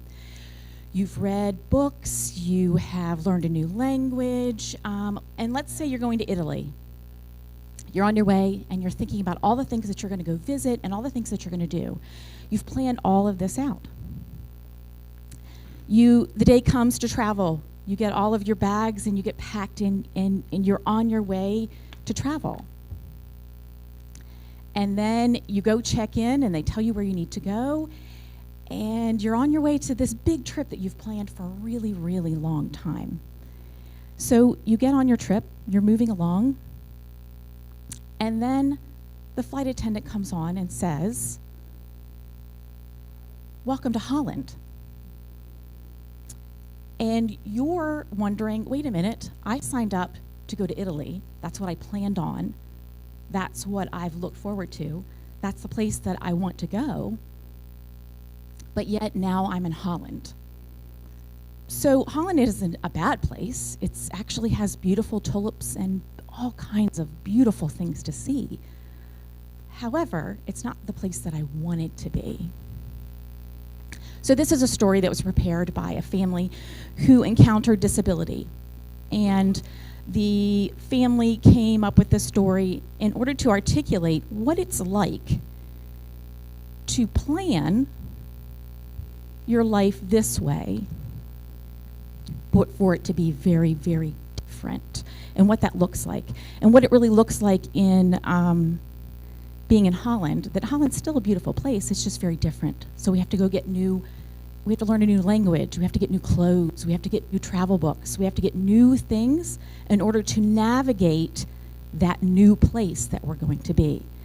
So communities in schools really bridges that gap between where we planned we were going to go and where we are right now, and the reality of what that is right now and what that looks like. So our families who walk through the door are struggling with, my plan was to be in Italy, but now I'm here in Holland. So we use that language a lot, Italy versus Holland. So in our communities in schools, what that does is provide services for our families that may not understand that bridge between those two areas. So when they come in and Holland is brand new for them and they have no idea how to navigate Holland, we have to provide all of these services to help them navigate Holland because they didn't make that plan for Holland. So what Communities in Schools does is it is a national organization that ensures every student, regardless of race, gender, ability, zip code, socioeconomic, whatever background, that realizes their full potential, whatever that is. So Communities in Schools, they work by community resources directly into schools, helping connect students and additional supports to help keep students at grade level and to help them graduate. The founder, in 1970, the founder really, he talked about having programs, but the most important part that he really found that needed to happen in schools was where services are accessible, coordinated, and accountable, which is why he started this program back in the 1970s. He talked about relationships. We can provide programs all day, but when we make those relationship connections with families and connect them to the resources that they need that are in their community, that is when students can move forward. He talked about a great program simply creates the environment for healthy relationships to form between adults and children. Communities in Schools provides that opportunity. Miss Cindy has done a lot of work with us in connecting with our Ready. Their mission is really about empowering students to be their most successful selves. Their beliefs are, again, connected to those relationships that are key to unlocking student potential. The principles and the behaviors around communities and schools are about diversity, equity, and inclusion, which when we talk about the impact of what that is for Cedar Chapel begins a whole other conversation that I could probably talk about for days, and these people up here know that I can talk about it for days. During 21 and 22, communities and schools, they provided 1.8 million young families, people and their families in 25 states, including District of Columbia. They are located directly inside of 3,270 schools across the nation. So communities and schools takes specific services and actually picks them up out of the community and brings them right into the school.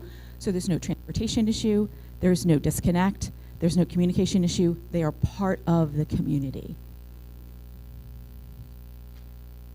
So some of the things that Miss Cindy is currently and has been working on, she's been with us for a very short time, beginning in February. It took us a little bit of time to figure out what that is because it's so new to us and what that looks like.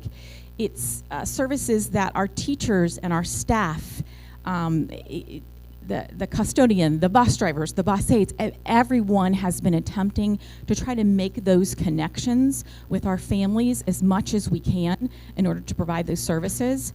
But I can tell you when our families are in the middle of this transition and figuring out how to navigate Holland, they need someone to reach out and show them here's a resource and here's a resource and here's a resource.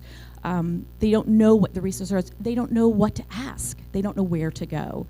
So it's our job to connect them to that.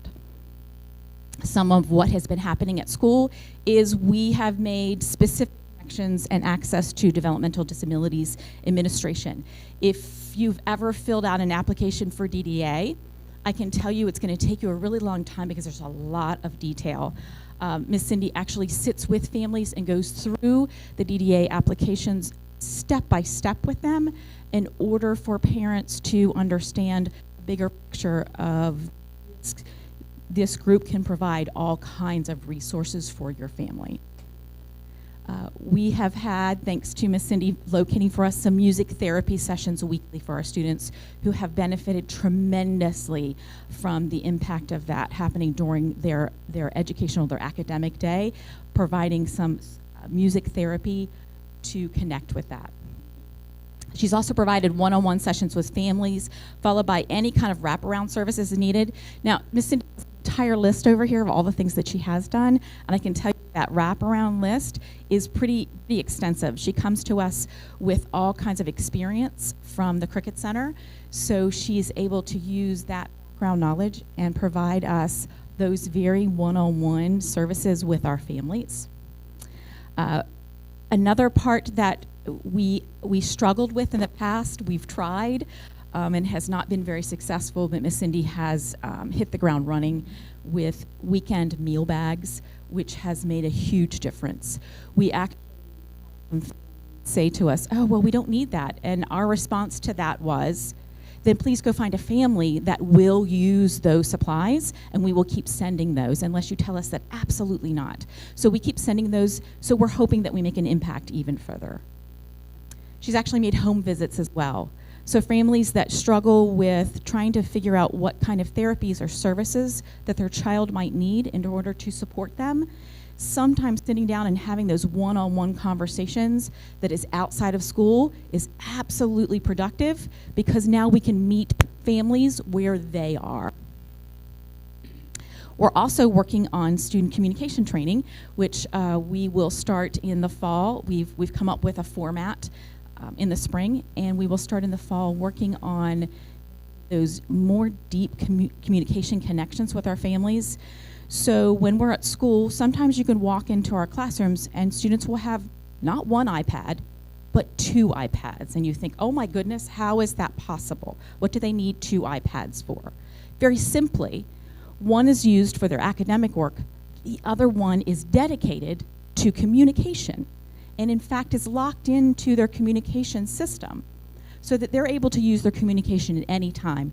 It doesn't come out of that system, it stays in the communication system, so they can navigate that by pushing different buttons in order to communicate their knowledge. So in order to engage with the academic that is on their iPad for their academics, they must also have access to their communication system. We call it their voice. When they go to leave the classroom and they leave without their voice, we send them back to the classroom to go grab their iPad so that they have their voice with them at all times.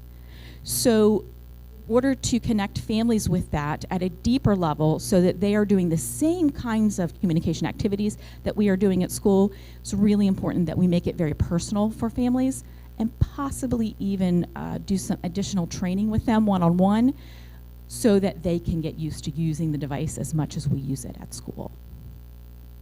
Cindy, I talked the whole time. Do you have anything you want to add? I can talk a little bit. Please ask questions. Communities in Schools is new for us, so if we don't know the answer, we will certainly find the answer. But we are working really, really hard to make that change for our students. So here is, I didn't want to talk a whole lot and use all of our time in about Cedar Chapel, so thank you, Dr. Wallace, for bringing us up there. But there's all information on this link here that you can use to scan so that you can learn even more about us. Thank you very much. And are there questions? Mr. Buchanan? Belinda, you know I'm going to ask this question. I see that you have music theory included in this in your program. Are you thinking about, or do you already include like an art therapy? Because I know therapy and art is very, very informative sometimes to understand problems. So right now, our art teacher includes a lot of art therapy as part of her art work that she does in the classroom during art time. Right now, the music therapy is the piece that we could find that is locally, but it's certainly a question that we'll be asking because we've had such success with the music therapy. Ooh. You're volunteering? Even better. He might be. I like it. You just got a new volunteer. I think you just got a new job. He's an excellent artist, I've heard. I've heard Really, that too. Yeah, I think it was last year when we toured Cedar Chapel, and the artwork that you had displayed, in the hallway. I think I went to you and I said, "You did. Is this just from your students?" And you said, "Yeah." And I said, "There's a couple pieces of artwork here that look like it could have been museum quality." Abstract in nature, but still very, very impressive. Yes, our students produce I'll some be glad pretty to help. amazing work. Yes. Anybody else? No. Dr. Wallace? Belinda and Cindy, thank you so much for your work.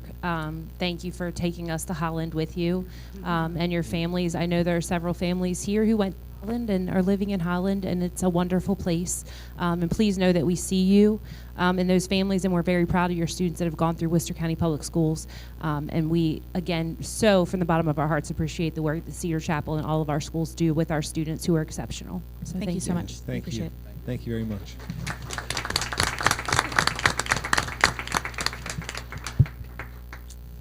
All right, our final brief, thank you. Update on Blueprint. As you know, we turned in our initial Blueprint plan on March 14th. We did receive feedback from MSDE that we turned in and remember, this is our Blueprint implementation plan. It's the written piece. There's lots of different pieces of the Blueprint that we are working on, different parts of it, but this is actually our implementation plan. We turned that into MSDE, and we did receive feedback from the AIB, which is the Accountability and Implementation Board. So there's two pieces, two governing boards over the Blueprint implementation plan. And we did receive feedback a few weeks back on that, on Pillar 1, on Pillar 4, and Pillar 5, but only on one question each, so it wasn't a drastic amount of feedback. And we turned that back into them. We made revisions on those questions and turned that back into them.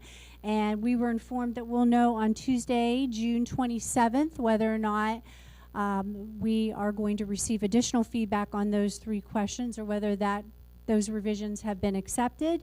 If they have been accepted, we will revise our entire plan with the updates from MSDE that have been revised and the updates from the AIB, and then our entire plan will be updated, and we will take draft off of our plan and update the entire plan and put it on our website with the revisions noted at that time. So we are moving down the track, and our understanding is by August 1st, a new plan should be coming out for us to be writing towards for next March. So the whole process will start all over again, but Worcester is in good shape, and we're moving forward.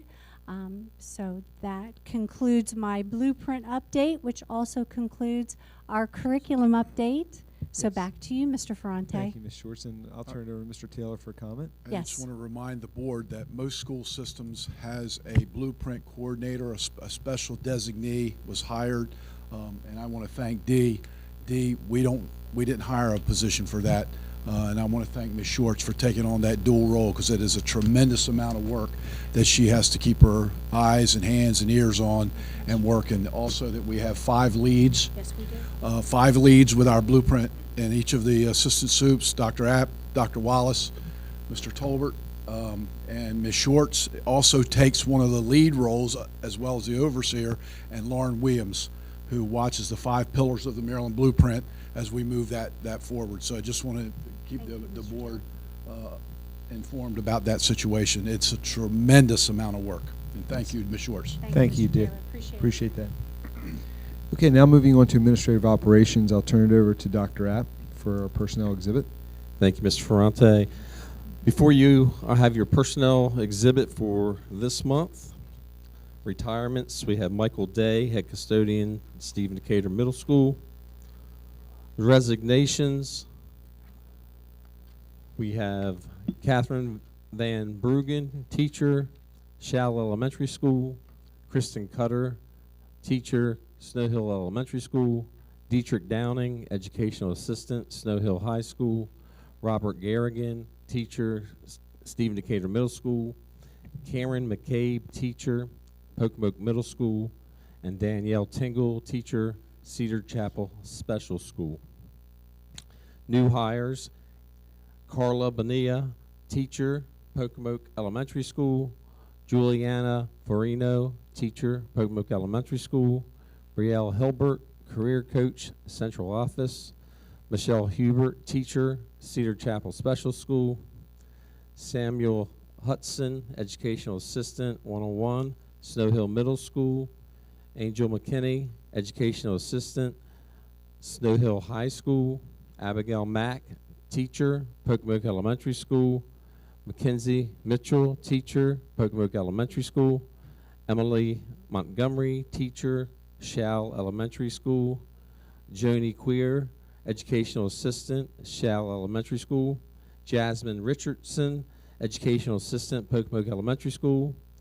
Katie Riggin, custodian 2, Stephen Decatur Middle School. Emma Simpson, teacher, Pocomoke High School. Kevin Smith, educational assistant, Stephen Decatur Middle School. Patricia Solomon, teacher, Cedar Chapel Special School. Armani Wise, custodian 2, Snow Hill High School. Colleen Woods, educational assistant, Snow Hill High School. Promotions for your consideration: Constance Brunell, teacher, Cedar Chapel Special School. Jennifer Cooper, secretary, grade 5, 12 months, Berlin Intermediate School. Joshua Horshman, career coach. Joshua Horshman, career coach, Central Office. John McCloskey, teacher, Stephen Decatur Middle School. Kristen Morris, school counselor, Snow Hill High School. Shanika Nichols, teacher, special education, Snow Hill Elementary School. Teresa Olenchek, curriculum resource teacher, Pocomoke Elementary School. Amanda Center, curriculum resource teacher, Berlin Intermediate School. And leave of absence for your consideration this month is Bennett Dolney, educational assistant, Stephen Decatur High School. Superintendent recommends approval of the personnel exhibit as presented. Okay, so can we have a motion and a second to approve the personnel exhibit as presented? So moved. A motion by Ms. McComas. Do I have a second? Second. A second by Mr. Buchanan. All in favor? Aye. Aye. Any opposed? Thank you very much. Back to you, Dr. App. Thank you. I'd like to ask Kim Heiser to come up, and she will be presenting to you our new bus contracts. Good afternoon.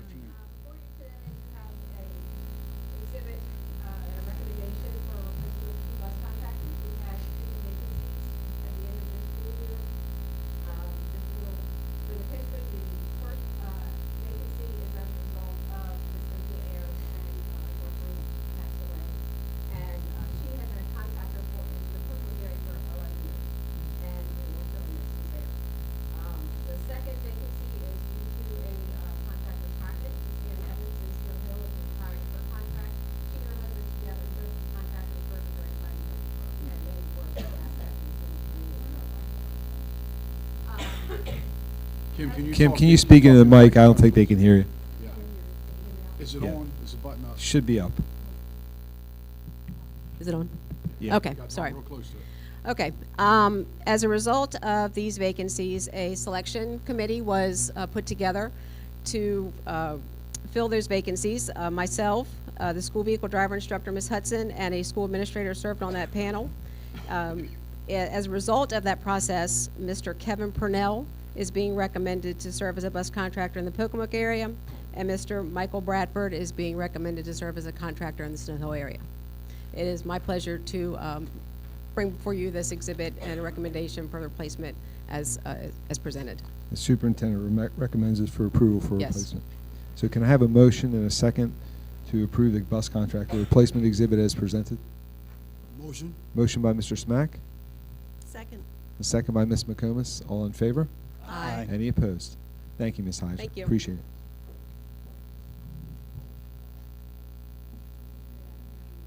Yeah, I'm going to turn it over to Dr. Good Wallace. afternoon. For the safety update. Yep, I have the safety update for you this afternoon. Since the last time we met, we had a successful weapons detection visit in Dorchester County Public Schools. It did take us a while to get that straight because we were certainly at the mercy of the other school system. They were extremely hospitable. We had a great visit. They were there to answer any and all questions that the weapons detection subcommittee had. So we will have a meeting in the coming months with the entire safety committee where the weapons detection committee will meet and share out wonderings that they still might have about the program and share out some things that we saw while we were there visiting. So we were able to watch all the students as they came in 2 separate entrances. It was a really great visit, and we learned a lot. The second thing that I wanted to share as an update is that we have our safety conference for all of our school administrators, school counselors, as well as all of our different local law enforcement partners, as well as emergency services partners. We will be sharing out the I Love You Guys training with them on July 17th and 18th. That's a national, I would say like almost a curriculum, but a national program that is used, and it is for crises as well as reunification. So as a district, this summer, every school will be redeveloping their safety plan, and every school in the district will be using the same safety protocols, the same safety protocol responses, as well as our law enforcement will be on the same page. So we will hopefully have law enforcement partners there, as well as I'm looking at and our bus contractors. We'll have them be a part of that day too, as well, if they can join us, certainly, because everyone will be on the same page. I think it'll be very helpful. I think it'll be a step up. Mr. Price did a wonderful job leading safety and getting us where we are, and these are just our next steps as a committee that we felt like are putting us in a good direction. So those are my updates, and I believe I have the next item on the agenda as well. Let me ask, anybody Sure. have any questions for Dr. Wallace regarding safety update? Okay. Go ahead, Dr. Wallace. All right, Thank the you. next thing that I have for you is the superintendent has brought forth a meeting schedule for the 2023-2024 year. And so those meetings do begin next month. You can see that on that. I'll just run through a couple things with you before you maybe want to have discussion or ask myself or the superintendent any questions. You can see there it's the dates. One significant date that will be typically they're on the third Tuesday of each month, but if you see, that July date we just talked about is before July 15th. I know that we, have our guidelines. Dr. App just read our people that we're hiring, so we have to get all those folks hired up by July 15th as prior to that, especially if they're coming from another county in the state of Maryland. So that meeting is not on the same day as all of our other typical meetings. You can also see there that the asterisk denotes that there are 3 evening meetings in the schedule in the months of July, December, and March. I would also like to point out for you, and this is just for your mind as you maybe have a discussion, that the October meeting is when we recognize spring sports. That's typically a very extensive meeting because we usually have very successful athletic teams as much as academics in our school district, as well as the arts. So lots of very successful students, but they are here for that. Our fall sports are typically recognized at the January meeting. Our winter sports at the April meeting. And then our outstanding, I know some of these students were here at our May meeting. I know at least Tristan was. I don't know if the other 2 students were here, but we do music and arts as well as Skills USA in May. And so those 4 meetings tend to be a lot of student recognition. So just for you all, so the superintendent would recommend your approval of that schedule, and I'll certainly turn it back to you for conversation. So I'll ask for a motion and a second, and then we'll have discussion. If we have none, then we'll have discussion. So can I have a motion to approve the schedule laid out in front of you, and a second to approve the 2023-2024 Board of Education meeting schedule? So moved. Motion by Dr. Andes, Second. a second by Ms. Addis. All in favor? I have. Okay, now, I'm sorry, discussion. Go ahead. Yep. I was just curious, are we talking about potentially changing some of these meetings into evening meetings for the following year now, or is that come at a later date? This schedule is set up for the next year, so as it follows along, the next meeting in July would be a night meeting. And then we have a public budget input meeting, that would be at night. And then we will have a meeting in March, and that will be at night. So there'll be 3 night meetings, and the rest of them would be day meetings. As Dr. Wallace referred to, there's a lot of student recognition that takes place for spring sports in October, as well as fall sports in January, and then in April, and of course in May, we have the winter sports, and then Skills USA, music and art awards. I feel like we are able to still squeeze in a couple more night meetings if possible.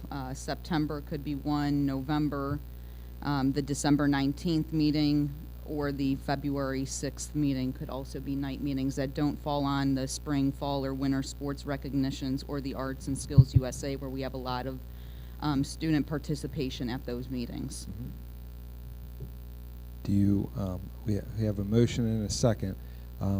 At this point, would you like to make a motion to make that motion for and be clear to me which meetings you'd like to have? I make a motion that we change the September, November, December, and February meetings to night meetings for the 2023-2024 school year. Ms. Addis, may I make one clarification, Sure. just for information purposes? Mhm. The December meeting is a very, very busy with Christmas and holiday concerts as well as parades and events going on in holiday. I would just, again, for discussion purposes, caution the 19th, but again, that's the board's decision. Okay. So, but I have to complete at this point. You can. No, we have no. I'm sorry, Sarah. There's no public comment at this time. But I would say that unless these gentlemen are willing to amend their motion, we have a motion on the floor in a second. So I'll have to call for a vote for that. And if that motion doesn't pass, then we can carry it forward, or you can ask them to amend their motion. Okay. Yeah, I have a motion and a second. All in favor of the schedule as presented, or if you'd like to ask them to amend their motion, at this point we can do that before I take a vote. I would like to ask the board to amend the motion, and I would be happy if that would make the rest of the board willing to add more night meetings to take away the December 19th evening meeting option to still include the September, November, and February night meeting changes. Okay. So, Dr. Annis, I have basically, Ms. Addis is asking you to amend your motion to include those as night meetings. Do you have any desire to do that? No. Okay. At this point, I'll have to call for a vote. We have a vote. We have a motion on the floor and a second. We have a motion by Dr. Annis and a second by it was Mr.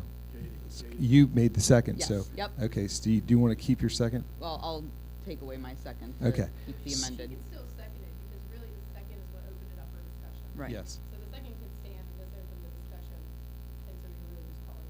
I'll keep I'm the calling second at this point for the vote. Do I have a motion and a second on the floor? All in favor? Aye. Any opposed? Nay. Okay. Let the vote show that it was 6-1 with Ms. Addis opposed. Okay. Now we're moving forward. Mr. Ferrante, can I get clarification, please? Yes. Just before on the motion. Sure. We will remain with the same night meetings as of July the 11th, December the 5th, which is the public budget input meeting, and then the March meeting. That will be the 3 night meetings in our Board of Ed schedule for the next school year, correct? That is correct. Okay. Okay. Everybody clear? Ms. Peterson, you have that? All right, thank you. Okay. Now we're moving on to physical operations. I'm going to turn it over to Mr. Tolbert. Thank you, Mr. Ferrante. We have several items today. The first two are going to be Mr. Drew Price, our facilities planner, and the first one is the Stephen Decatur Middle School requisition number 19. Mr. Price. Good afternoon, Mr. Price.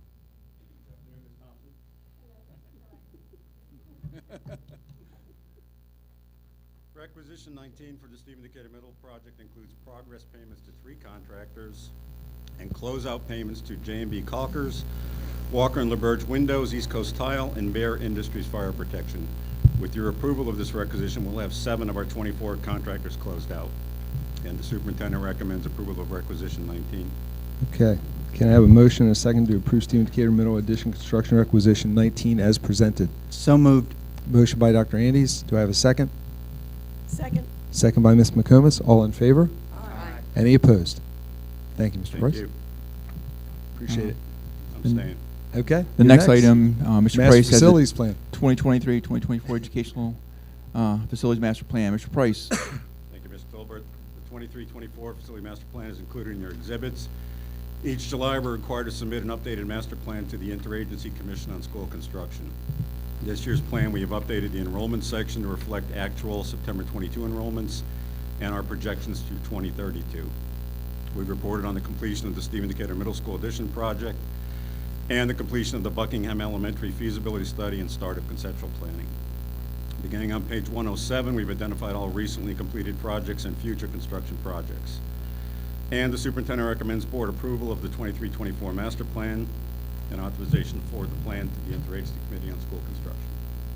Okay. Can I have a motion to approve the 2023-2024 Educational Facilities Master Plan and authorization to move forward the plan to the Interagency Commission on School Construction?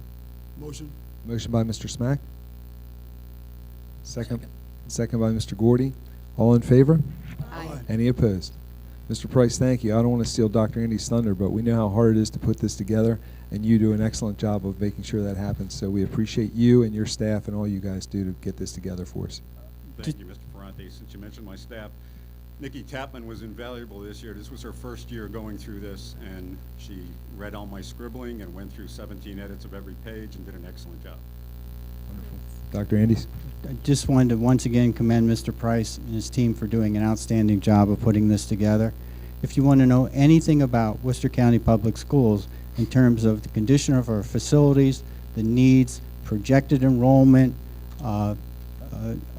future building in Worcester County, it's in that report. It's in that report. So I thank him for putting together that 200 plus or minus page report as he's done every year.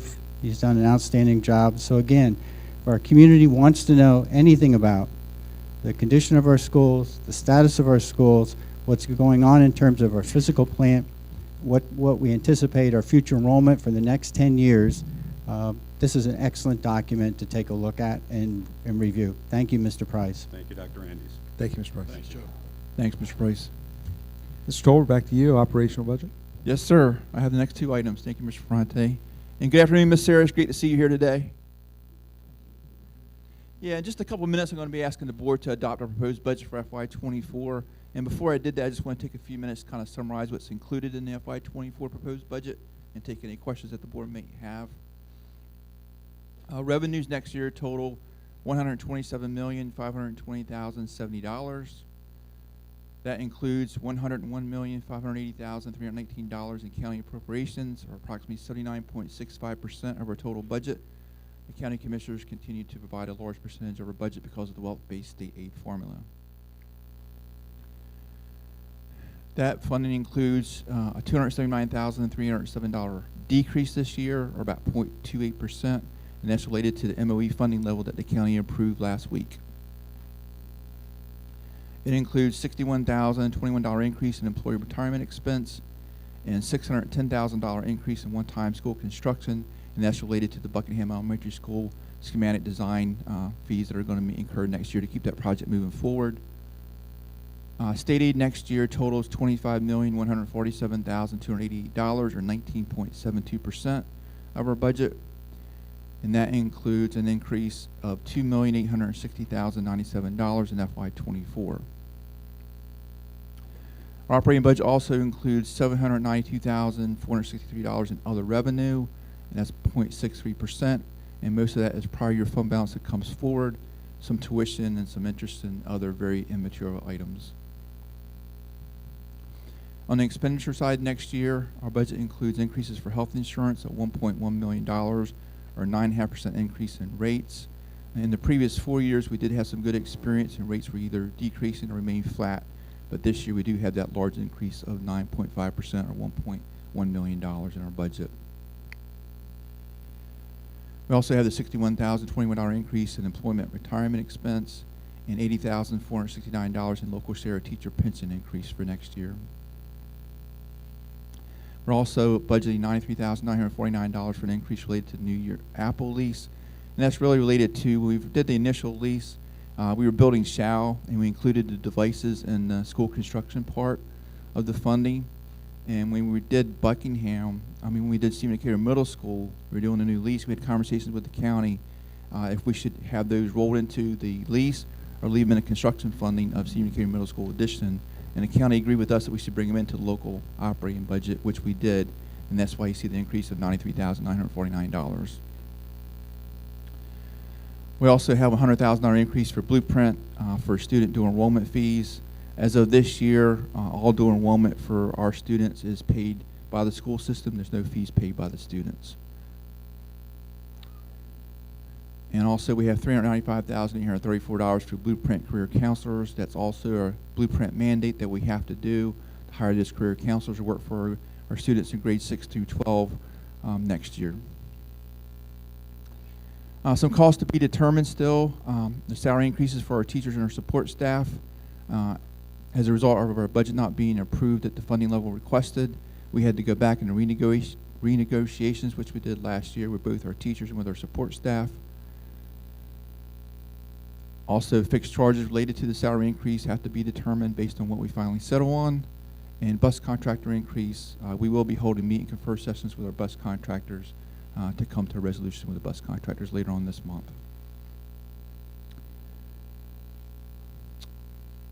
Because of the MOE funding, we did have to do some cuts and realignments to our budget for FY24. I just want to review those with the board. These are ones that you approved at your special meeting last week. It includes a reduction in student tutoring programs, a 50% reduction in school MOI allotments, a 50% reduction in school instructional support allotments, a 50% reduction in school special education allotments, a 50% reduction in field trips, a 50% reduction in after-school and summer school transportation, a 25% reduction in administration, supplies, travel, and meetings, a 25% reduction in instructional support supplies. We eliminated the Haven House program funding. We're hoping to absorb that in other grant-related funding. We're eliminating outdoor graduations next year. We're eliminating the opening day event.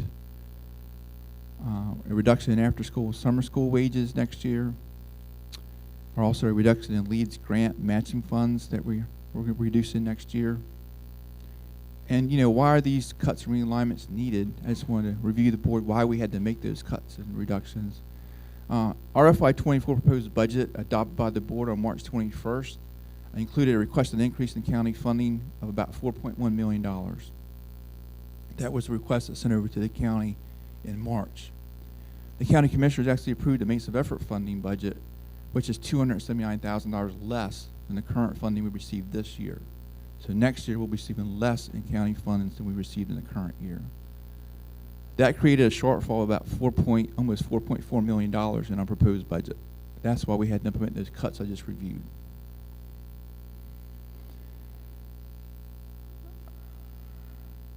The other thing I want to talk about was the increase in state aid. We are receiving state aid with $2.8 million more. And I've seen some headlines in the paper about, well, they have $2.86 million. Why can't they do a salary increase with those funds? This is how those state funds are being used. $100,000 is for CCR dual enrollment, which I just talked about. $93,000 for the Apple lease. The $1.1 million in health insurance increase.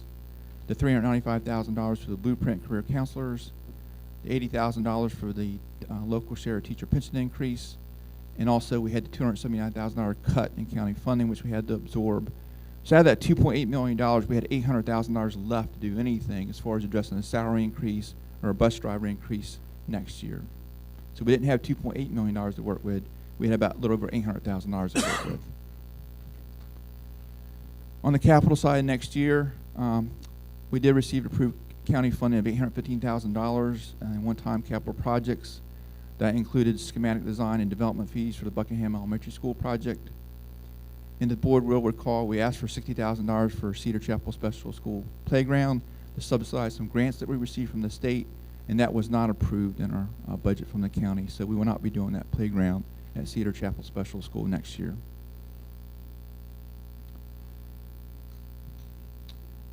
On the restricted grant side from the county, we have received over the last several years $50,000 for the Pocomoke Middle School after-school program.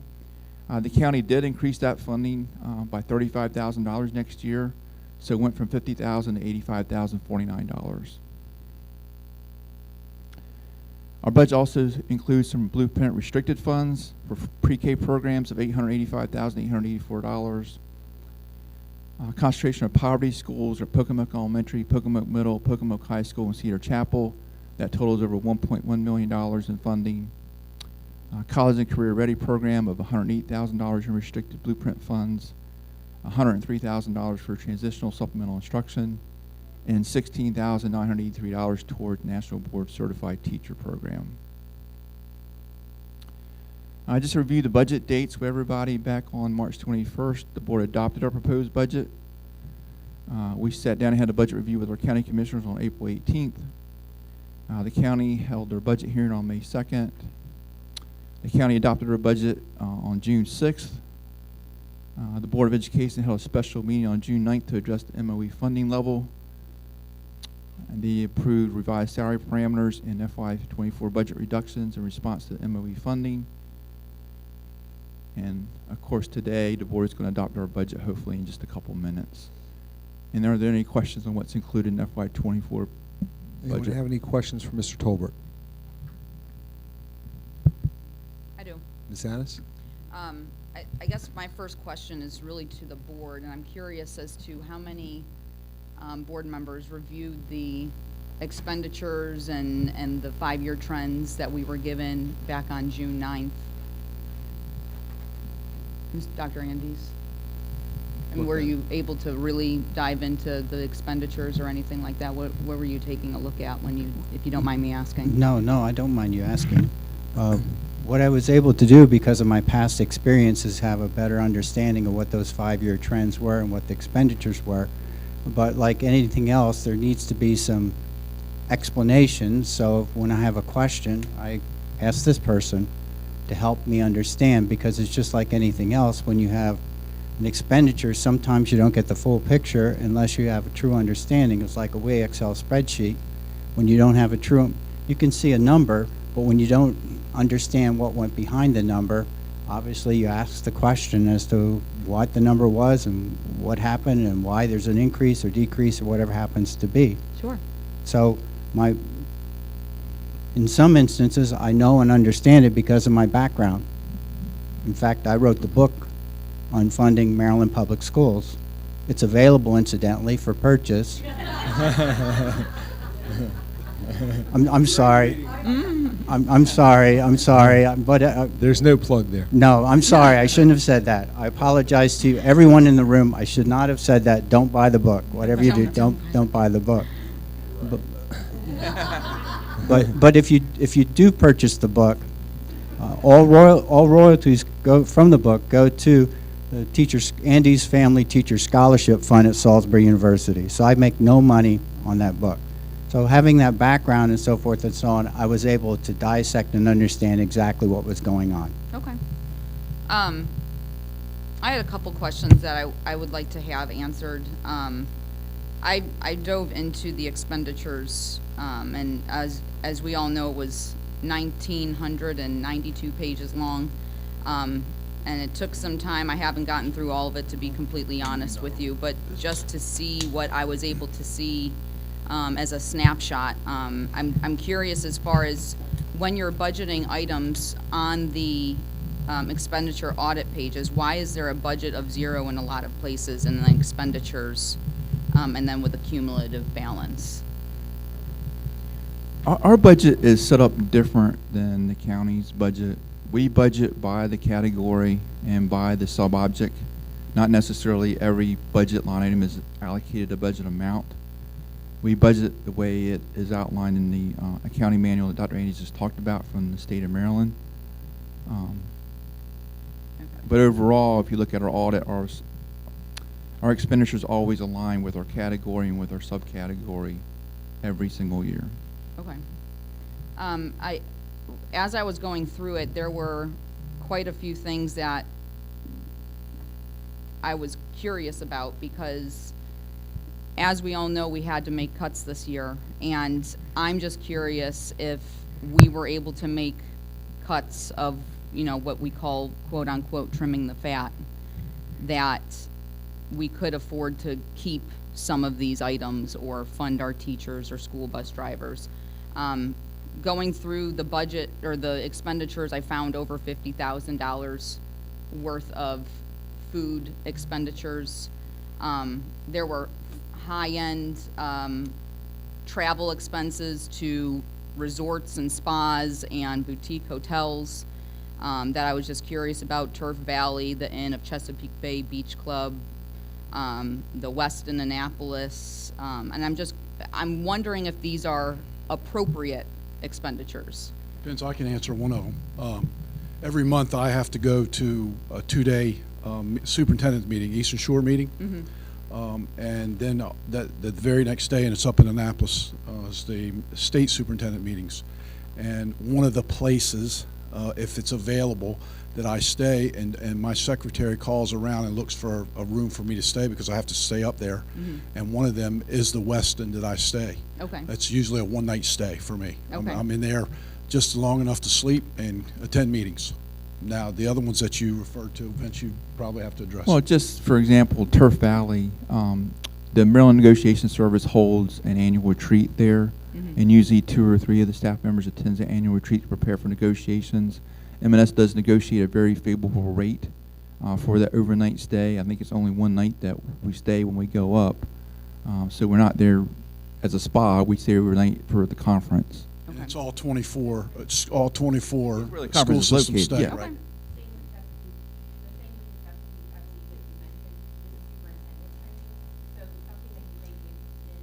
You're curious, maybe asking us some questions about those specific things, because we have travel indicated into our calendar. Right. So all of that is very easily tracked as far as like tracking from each of our sides of the calendar, or county travel forms that you would also see that are completed, I guess in-house probably in Mr. Tolbert's office, that have those explanations, as well as an explanation for the cost of food that a staff member, not just the executive team, coordinators or teachers, anyone who goes, and I know there's teachers in the room who they know right off the top of their head what those meal allotments are when they go. So they're all very quick, very well lined out, signed by the supervisor, the assistant superintendent, and then the superintendent before they go to finance. Okay. So if I can address, because I looked through these too, Katie, one of the, you talked about the food expenditures.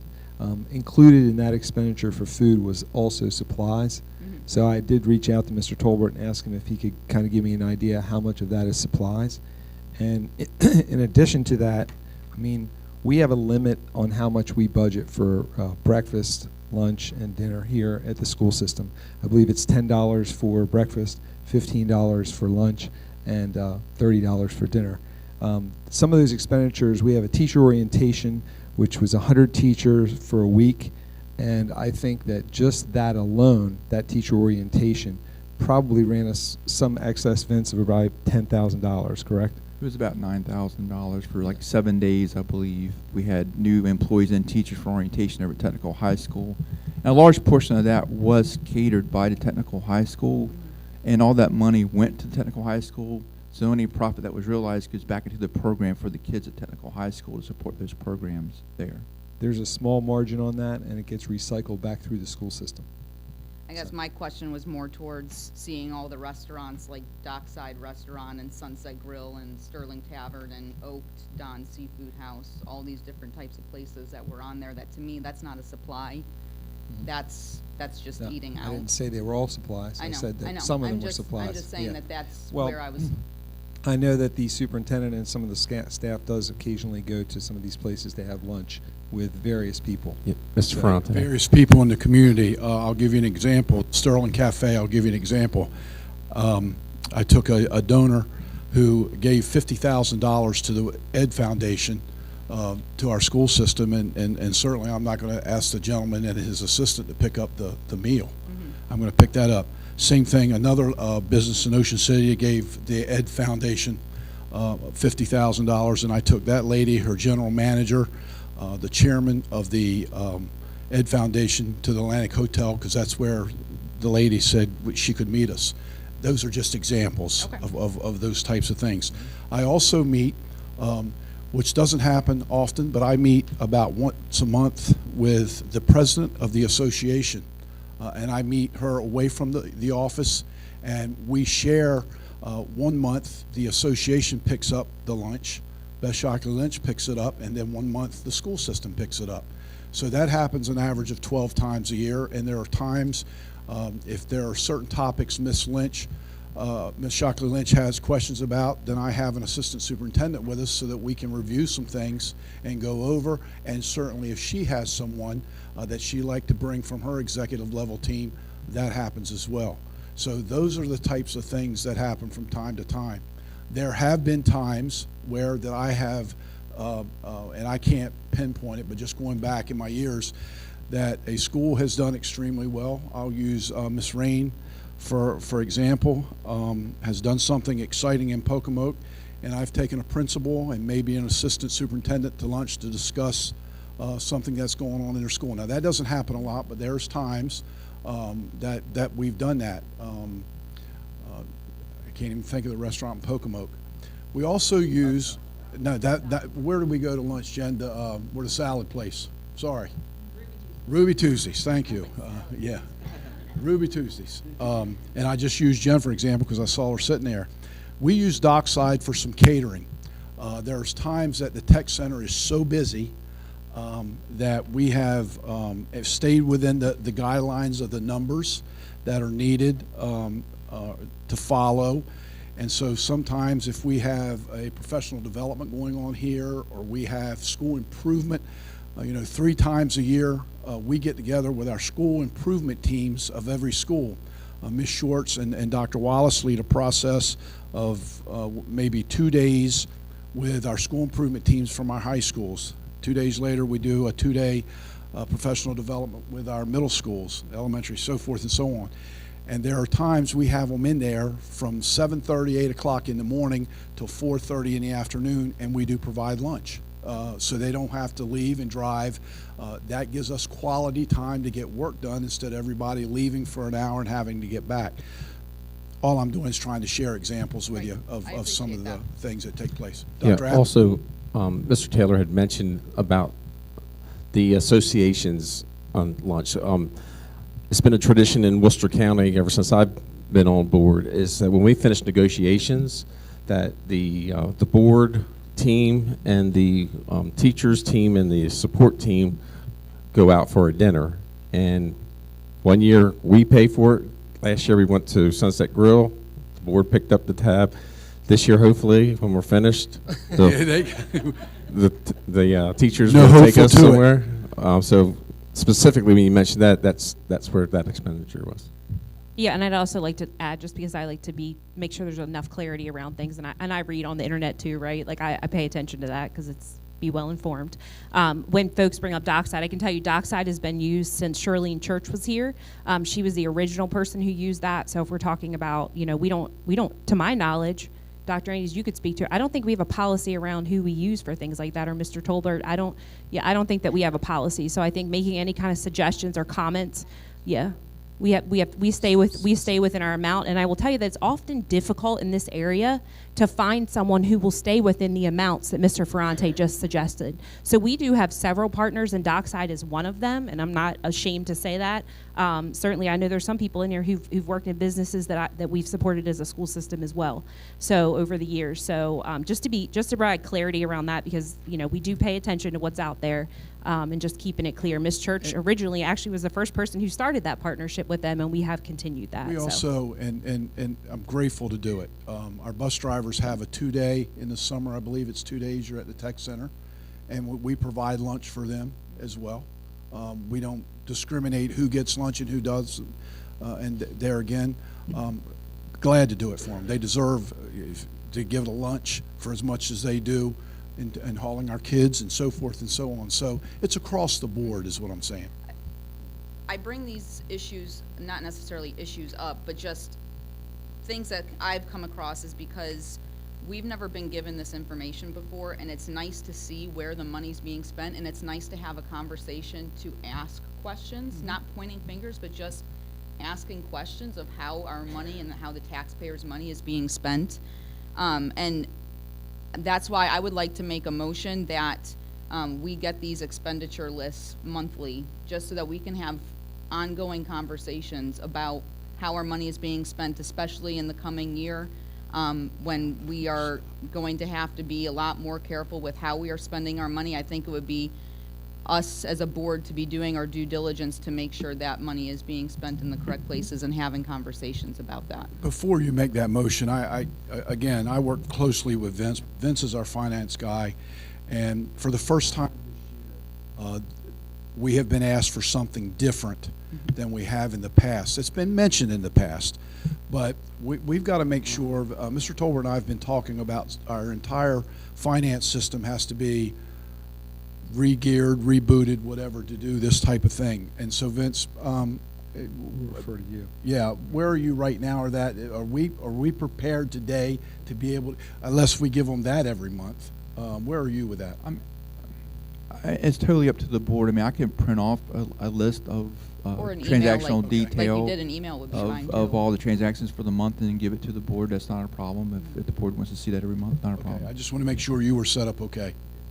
Thank Okay, you, Mr. Chair. so I have a motion on the floor by Ms. Addis to send out the monthly expenditures by email every month, as long as Mr. Tolbert and he feels that's something that his staff can do, and it's not going to be overly cumbersome to them to do it. Do I have a second? Second. I have a second by Mr. Buchanan. All in favor? Aye. Any opposed? Okay, move forward. May I just ask, Dr. Andes? I just want to ask a clarification question. How different would this be from what you already give us every month, Mr. Tolbert? I would give you what I give you, and also I would add to that an attachment that has all the transactions, basically everything that was paid Okay. for the month. just so I have it in my brain, and we've been taking care of our 6-year-old and 3-year-old grandsons, and my brain is like really wobbly these days. So what you're saying is that we would receive the typical monthly report that we always receive, plus we would have additional detail. And the monthly report, Mr. Tolbert, is basically a summary of what all the detailed transaction is, correct? I just wanted to clarify, based on my child-minding brain, what exactly was happening. Thank you.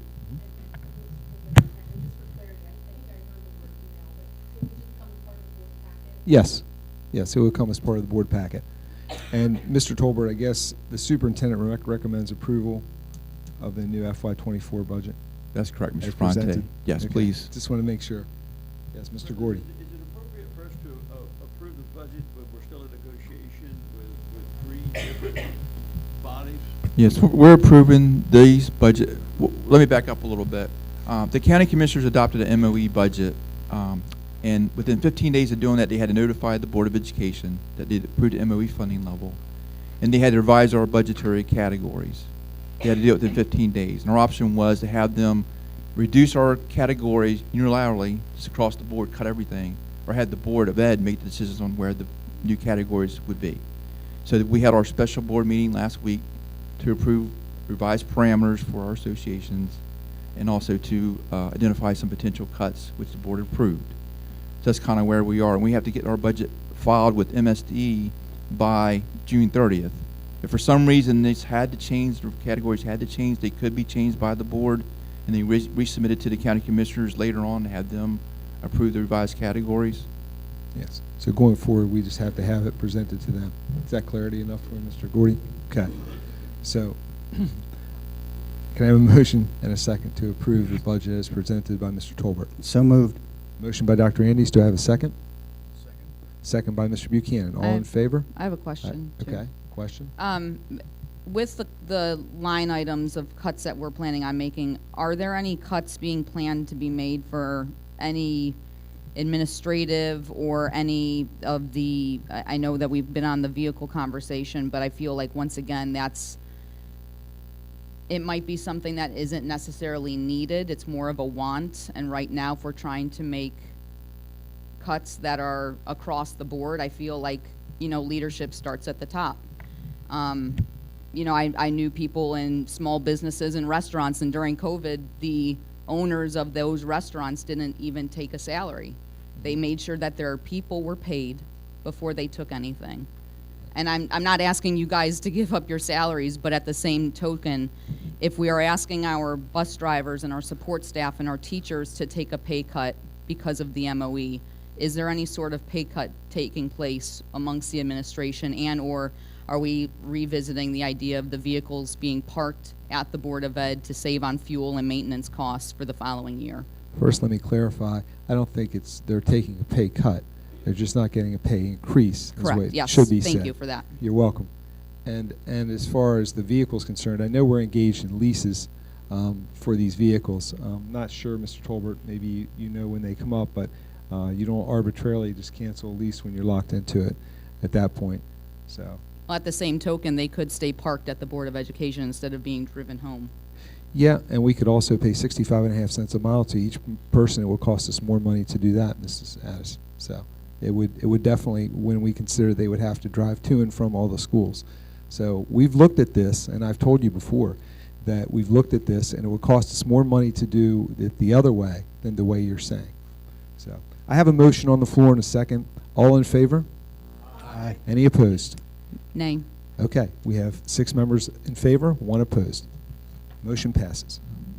Thank you, Mr. Fronte. Last Thank item you. I have is the monthly financial report for the month of May, with non-salary expenditures totaling $4,090,497.42. The superintendent recommends approval of the May financial report as presented.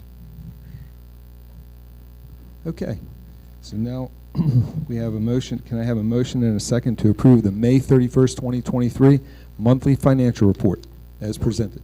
Motion by Mr. Smack. Second. The second by Ms. McComas. All in favor? Aye. Any opposed? Okay, motion passes. Okay, before I get to the Board of Education reports, There was an incident that happened at Snow Hill High School in mid-March, and the Board of Education has conducted an internal review of the incident that occurred at Snow Hill High School relative to the baseball team, the social media posting, and the events and actions that took place surrounding the same. As a part of the internal review, the board had individual discussions with the superintendent, members of the executive team, and certain faculty and staff of Snow Hill High School.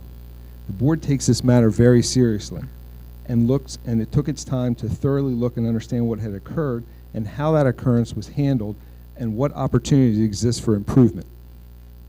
After several days of discussion with the various involved parties and consideration of the public comment on this matter that was received, both in writing and at the board meeting, and careful evaluation, the board understands the frustration and discontent that exists and shares the disappointment of many in how the matter was handled.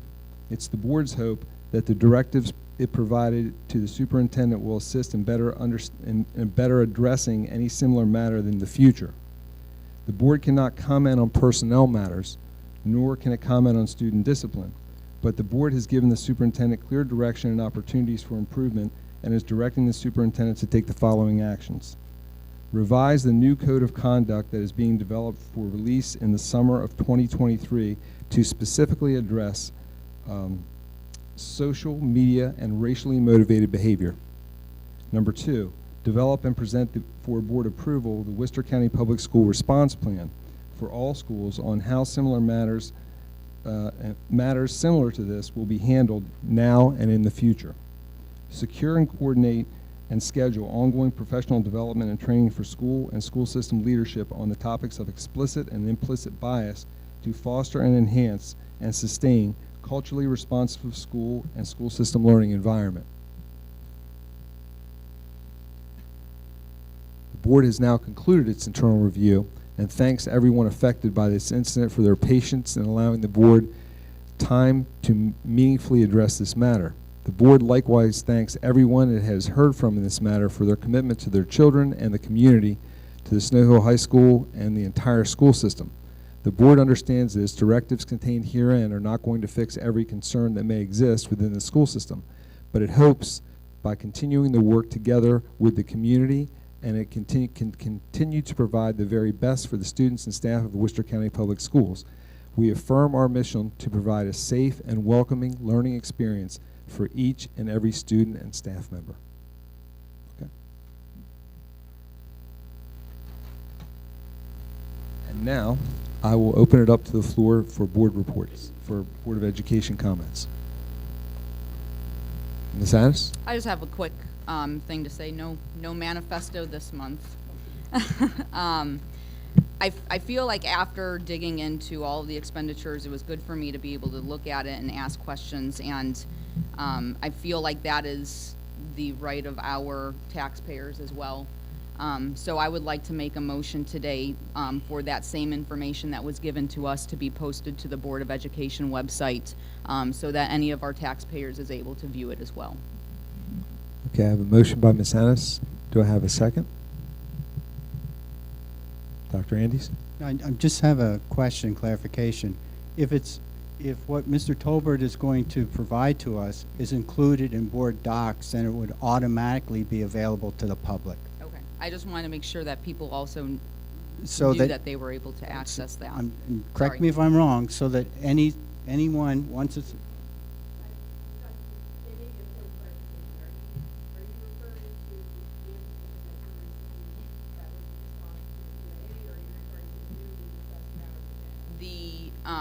The information that was given to us back on June 9th through an email. Sorry. PIA, correct.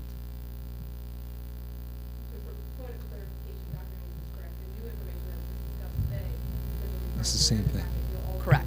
Right. I'm okay. So the prior information, yes. Yeah, it will always be available. Correct. So. Mm-hmm.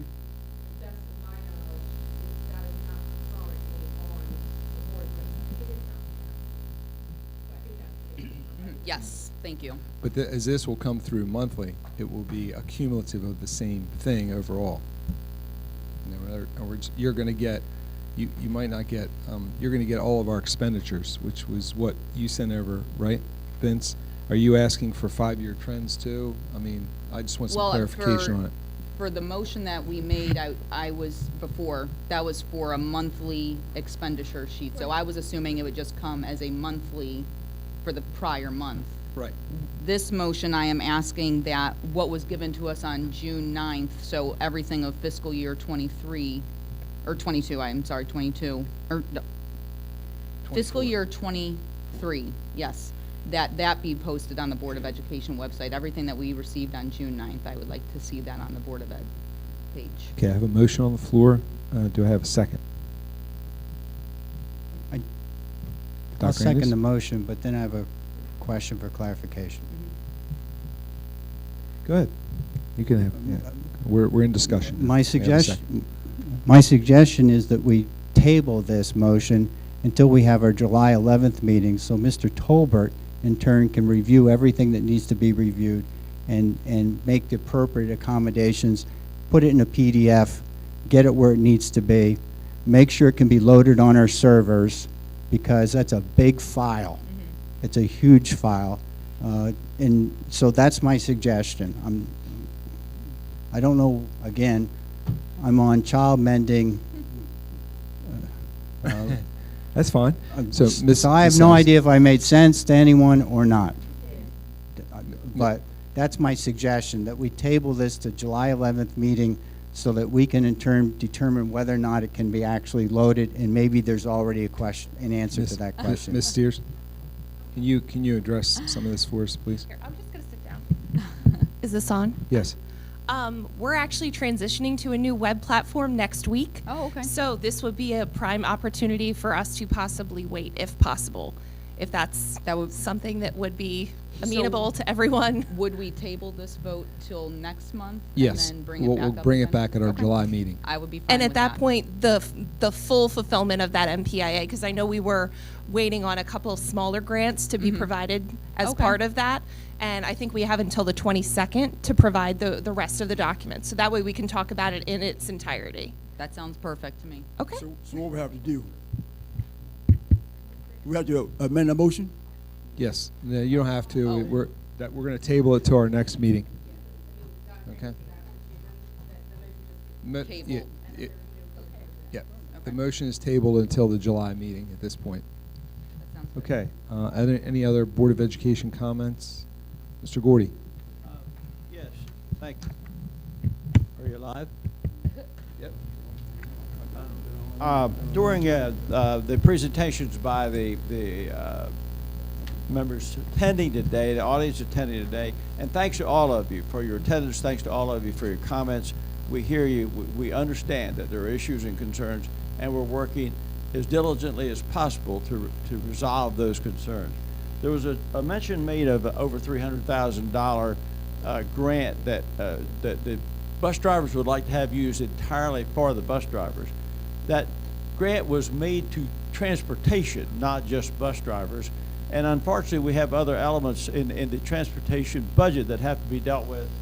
One pretty expensive one is what we call the FIT program, Families in Transition, and that's going to take, I believe, over $100,000 of that $300,000 fund the FIT program. So I just want to say, we hear you, bus drivers. We want to take care of you, but that $300,000 was not earmarked specifically for bus drivers. It was specifically earmarked for transportation, and we have issues with transportation other than just the school bus contractors. So thank you.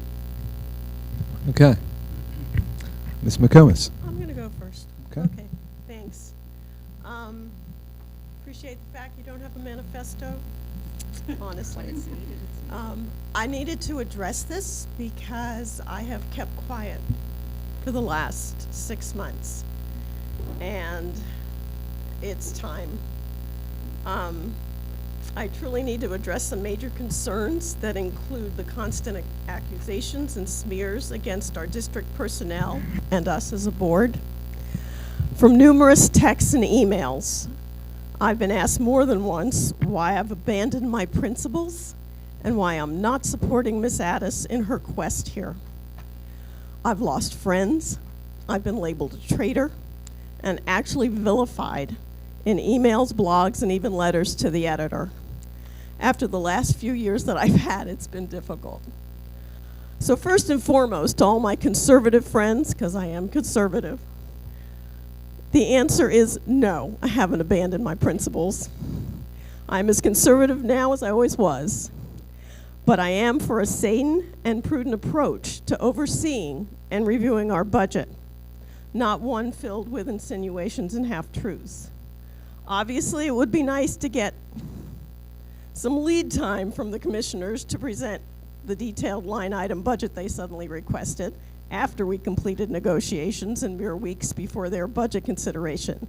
But it also would have been nice to have Ms. Addis's concerns presented professionally in the last few months without tearing down valued reputations of our people, especially our CFO, Mr. Tolbert. In all my years of working church ministries, and that's been a lot, he's one of the most honest, dedicated Christians I have ever met. And in all my years as an educator, department chair, and in my district leadership roles, he's also a consummate professional. And I resent the attempt to smear him and others to make your point. My priorities in my life, because of my culture and my faith journey, are my God, my family, and my honor and reputation. For the past year, during your campaigns and going forward, posts on Facebook and other social media have definitely been attacks on the latter. Inferences and insinuations were nasty. My sons particularly liked when you called me a pornography lover. Thank you, Lord, I have a strong, loving family with a sense of humor. Somehow, Miss Addis, you're unable to make an argument without smearing others. So no, I can't support you, because I refuse to associate with anyone who attacks others unfairly to get their point across. Nowhere in my Christian playbook is that acceptable. So although I agree with many of your precepts, I refuse to destroy others to make the argument. Anytime you throw mud, some always splashes back. Not only on you, but also on those that support you. It's not pretty, but I'll also make you a promise. I will never say vile things or slander you in any way, for any reason. Your name and your reputation are yours to uphold or defile as you wish. So my heartfelt suggestion is that we find a way to work together. We find a way to work with us to find solutions, because the slash and burn approach actually, in a lot of ways, has done more harm than good. Thank you. Mr. Buchanan? Is it on? Is it on? I hate to hold a microphone. I can't sing that well anymore. President Ferrante, you asked for a report. I think I'm just going to give like some comments and a thought. Well, you know, whatever you'd like. I just thought you wanted to speak. This is after some thinking in the last couple of months and putting these thoughts together, like a stream of consciousness. This budget process this year has been an exercise in frugality, and it did not really have to be this way. The educational budget has been presented to the commissioners in the accepted forms decades. This is nothing new that on the presentation that came out of the last couple of years.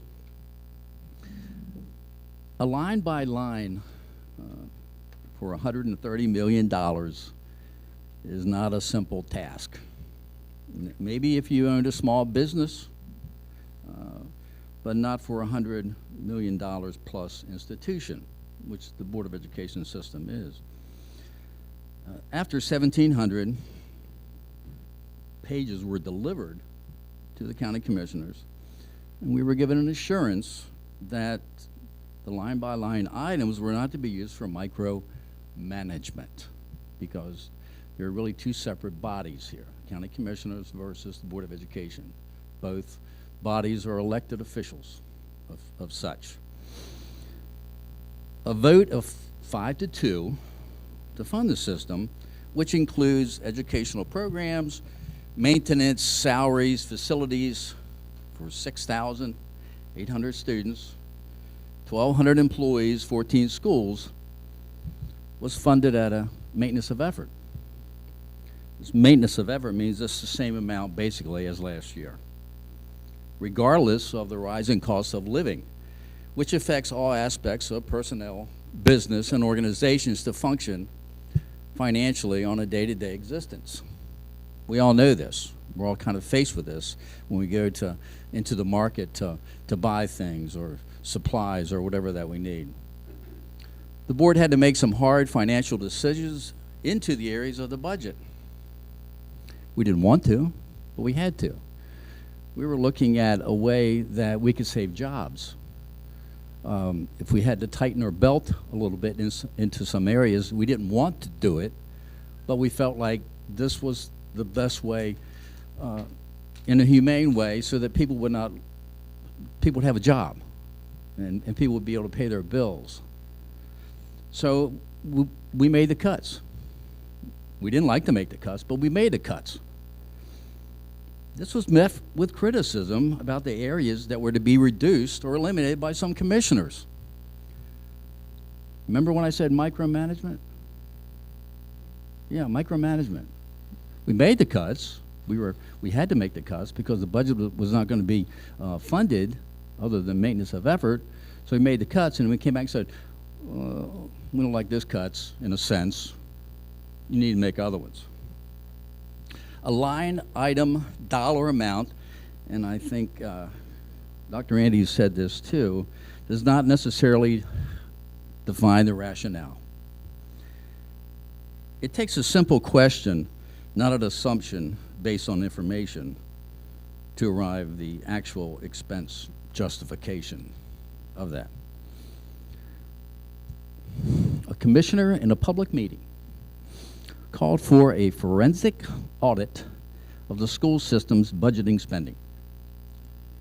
This was a reckless accusation with the implication of criminal fraud, embezzlement, and misappropriation of funds, the definition of forensic audit. This was insulting to question the honesty and integrity of people and departments who have dedicated their lives and careers to this noble profession that we call education and teaching. This budget plurality has brought forth a somewhat broken relationship between the commissioners and the school system. But not just the Board of Education, but teachers, staff, administration, and parents. And for what purpose? Time, money, and a strained relationship with the commissioners? To prove that, after 17 yearly audits, a yearly state audit required from an independent auditing firm, and correct me if I'm wrong, Vince, I think we put around $40,000 into that audit. Is that the correct amount? Think about it. How extensive is that audit going to be? When you're paying an accounting firm $40,000, you know it's going to be right on. And that when they did that, and I've sat here for 4.5 years on that, when that budget audit is presented to us, the terminology that they use is clean. And I remember after the first meeting of that, I said, well, what's this clean thing mean? And Vince explained to me that in terms of an audit, a clean audit is the best that it can be. There's no discrepancy whatsoever. So that clean audit denotes that the educational system is beyond reproach. The previous year's audit and the proposed yearly budget are the board's educational barometer to satisfy our feelings of integrity on the budgets we vote on. That's what I use. I use the audit, and then I use a proposed budget. I am not a budgetary analysis person. It's complicated. I really have to look at it. For some, it may be a lot simpler with a mathematical brain, an accounting brain, a financial brain. Have a question, my philosophy, you have a question, you ask a question. I got a question right now. How come this county in the past years, I don't know how many years, but past years, during budget time negotiations, has always been at a deficit? It's been like that. It's almost like tradition. You know we're going to ask for a budget and there's going to be a deficit. But sometime in June, toward the end of June, they end up with a surplus. And this has happened this year. There is a surplus. Now, putting the emphasis on education, I would think, that, well, maybe they should take some of that surplus, and since they decided that maintenance of effort was the only thing that they were going to give us, or the budget, that maybe some of that surplus that they didn't think that they were going to have, but found it, was going to go toward the educational system. I want to thank you to Vince Tolbert and his department for their time and dedication to the school system, for the financial running of the school system. It takes educational expertise to formulate a school budget. I know this. Vince has had 19 years as CFO of this Board of Education. He had 9 years previous to that in the county government, in the financial office as the assistant financial officer. So we're talking 28 years in finance, in budgetary. But the crown, and we're glad to have this, is that he holds a CPA. He's a certified public accountant, which is not an easy thing to get. I've talked to people that are accountants and want to go into to become a CPA. It's not a walk in the park. CPA also would qualify you personally to be involved in an audit and to conduct an audit. So, with that being said, personally I feel like this system is in good hands with Vince Tolbert's expertise and his department and the people that work for him. And thank you, Vince. And please tell the people that you work with in the department that you have our thanks.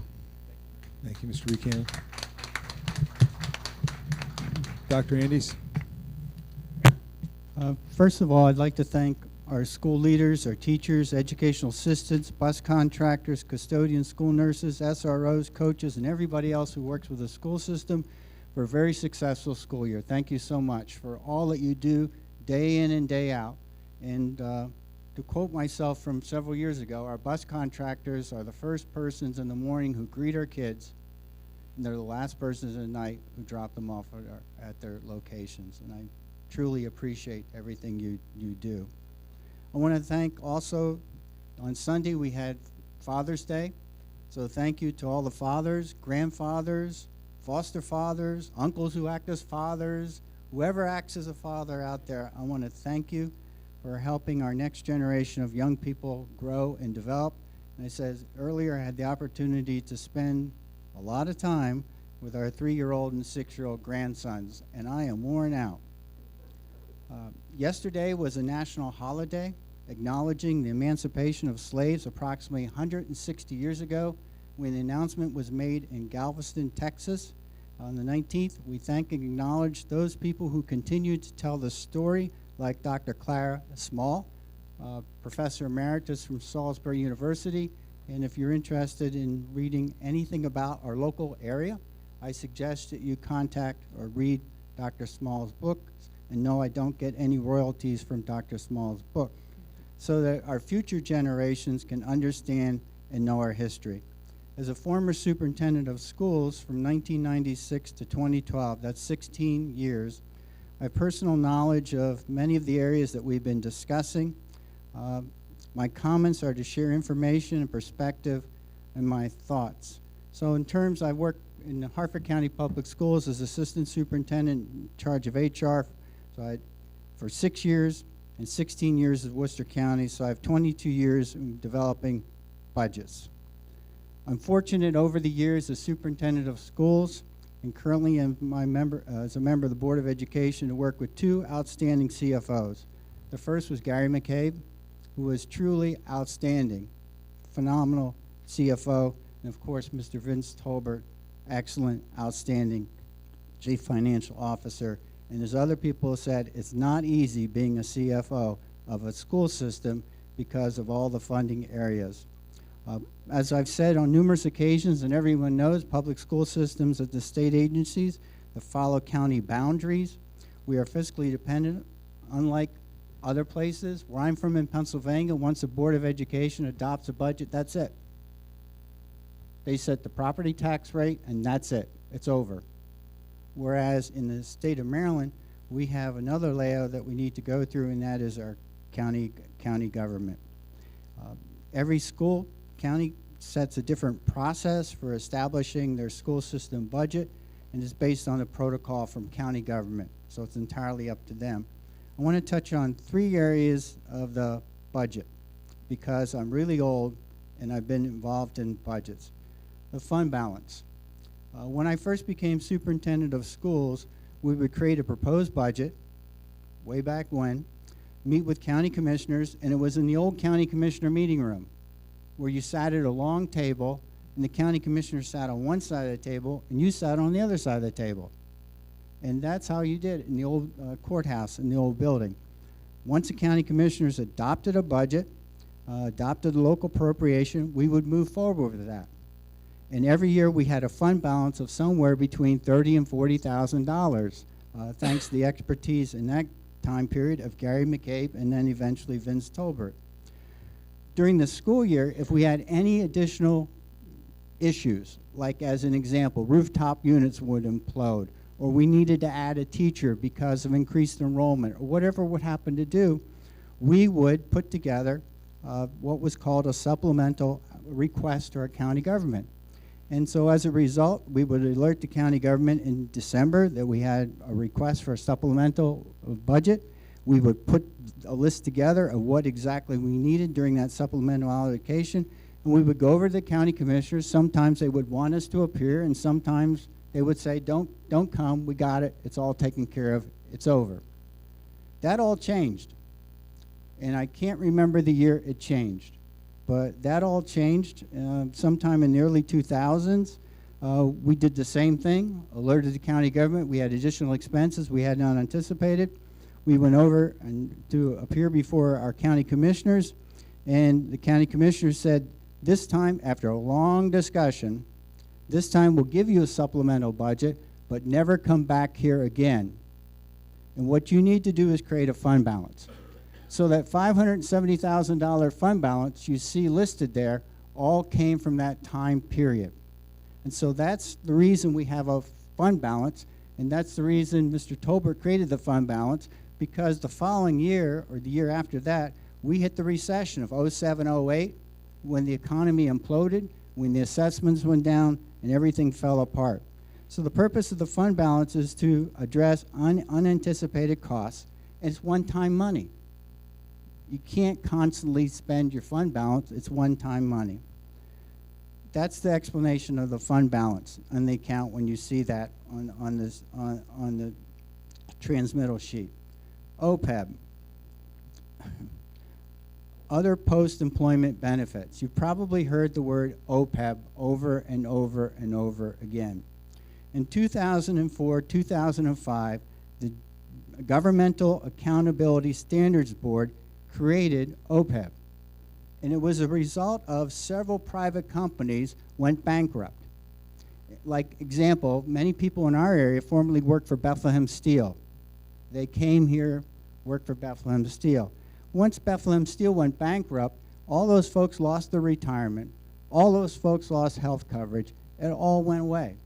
So what happened was GATSB, General Governmental Accounting Standards Board, said, wait a second, you need to start putting money away just in case to cover any future retiree costs in regards to health insurance.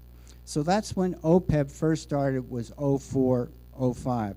And we're very fortunate over the years that our county government continues has and continues to put money into our OPEB fund. That money is there in case of a big rainy day. However, I never anticipate Worcester County going bankrupt, like Bethlehem Steel went bankrupt. But it's still there. The original amount set to be put into the OPEB fund was determined by an actuary. And every 2 years, that actuary, I can never say that word, that actuary updates what's required in OPEB. And that's the OPEB. But again, I don't anticipate Worcester County going bankrupt, but I understand the need to put money into OPEB. Incidentally, in terms of our health care, if you're an employee of the school system, we have our health care, we have vision, and we have dental. Just to clarify, no taxpayer dollars go into vision or dental. Zero. It's all self-funded out of what we pay in a monthly fee. The health care insurance is available to anyone who works in our school system or any elected official who works in our school system. So all members of the board, now 1, 2, 3, 4 of us, get health care because we're really old and we retired from the school system. So we're on Medicare. So Medicare is our primary care provider. Everyone else on elected official is available for retirement benefit. In order to qualify for retirement health care benefit, you must be eligible as an employee of the school system under the Maryland State Retirement Agency's requirements and have at least 15 years of service in Worcester County Public Schools. That's the requirement. Incidentally, elected officials only need 12 years.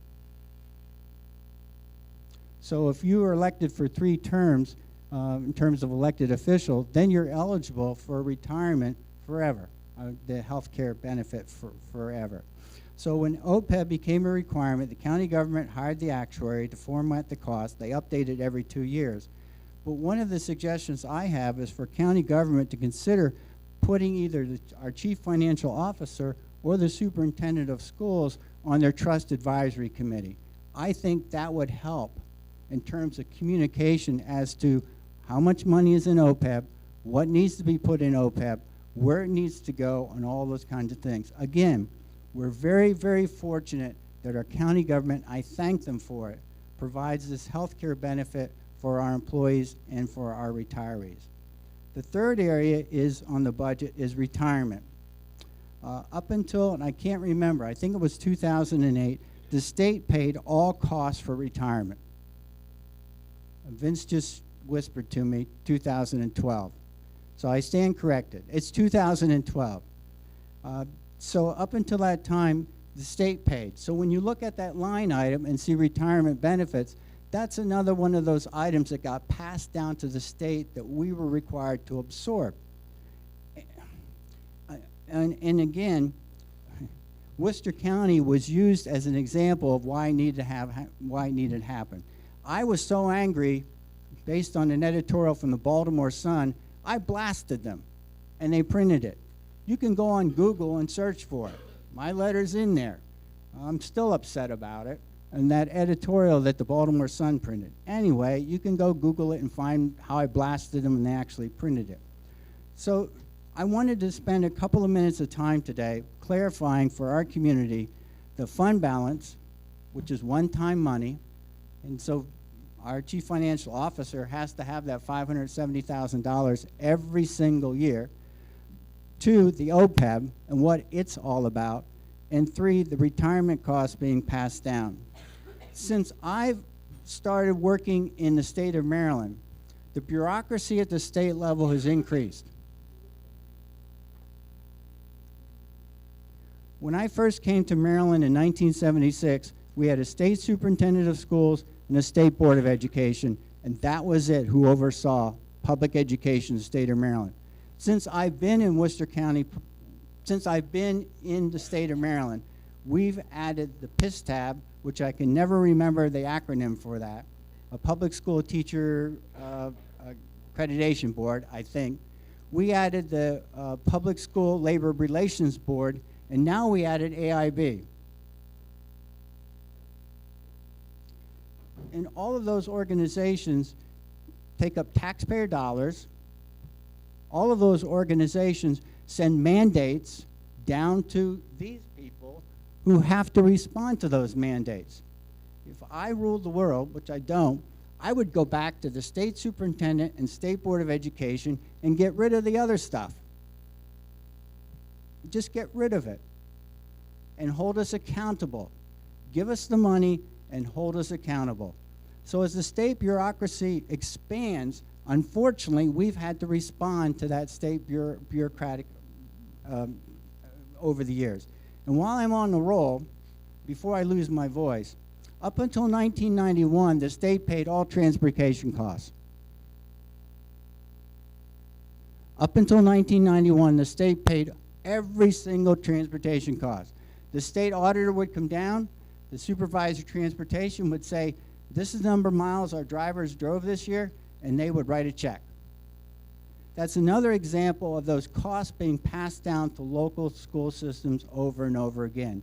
So we have unfunded mandates, we have more costs coming down from the state, and I just feel good that we've been able to handle it.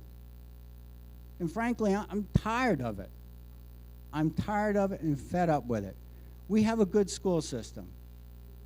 We have a very good school system. And it's because of people who worked in the school system over the years and helped to lead this school system. We continually look at how we can make it better. Example, the Stephen Decatur Middle School project today, making that school better, addressing the needs of the kids, and that's going on in all 14 of our schools. On Saturday night, I was in Ocean City for an event. And as I drove into Ocean City fighting the traffic, and the traffic incident was horrible, getting across the bridge, and I kept going up and down Ocean City. And I said to myself, boy, that person in 1742 who split up the lower shore was really smart. Because they thought Worcester County was getting the raw end of the deal by making sure that Wycomico and Somerset had space on the Chesapeake, and only giving Worcester County the Pocomoke River to come up into Snow Hill. Just think what they would think today when we have Ocean City. We have 10 miles there of beachfront that provides a tremendous amount of tax dollars to our community. And the hospitality and entertainment folks who work so hard in that arena, and the real estate agents and the construction folks, God bless them. God bless them, because that's the reason our tax dollars, both our income tax and our property tax, are so low, is because that 10-mile strip of land up there. If we didn't have that 10-mile strip of land, and that was Wycomico County, this would be a very different story I'm telling today. One of the things that frustrates me, besides the other things, I apologize for taking up so much time. Worcester County is the golden goose that lays the egg for the state every year. As an example, for every dollar Worcester County, for every dollar we send up to the state in tax revenue, we get 34 cents back. 34 cents back. I'm going to give you two comparisons. Somerset, for every dollar they send to the state, they get $3.58 back from the state. We send a dollar up and we get 34 cents back. Let's take Wycomico. For every dollar Wycomico sends up, they get $3 back. Now, that's quite a deal when you think about it.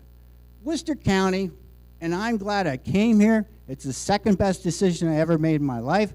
Tell my wife the first best decision was to marry her. Please tell her that. But the second best decision. I love Worcester County. I love Worcester County. I love the school system. I love everything about it. It's a rural community that comes together day in and day out. Yes, we argue. Yes, it doesn't go everything way. Yes, we do that, but that's what communities do. That's what families do. They come together and make it right.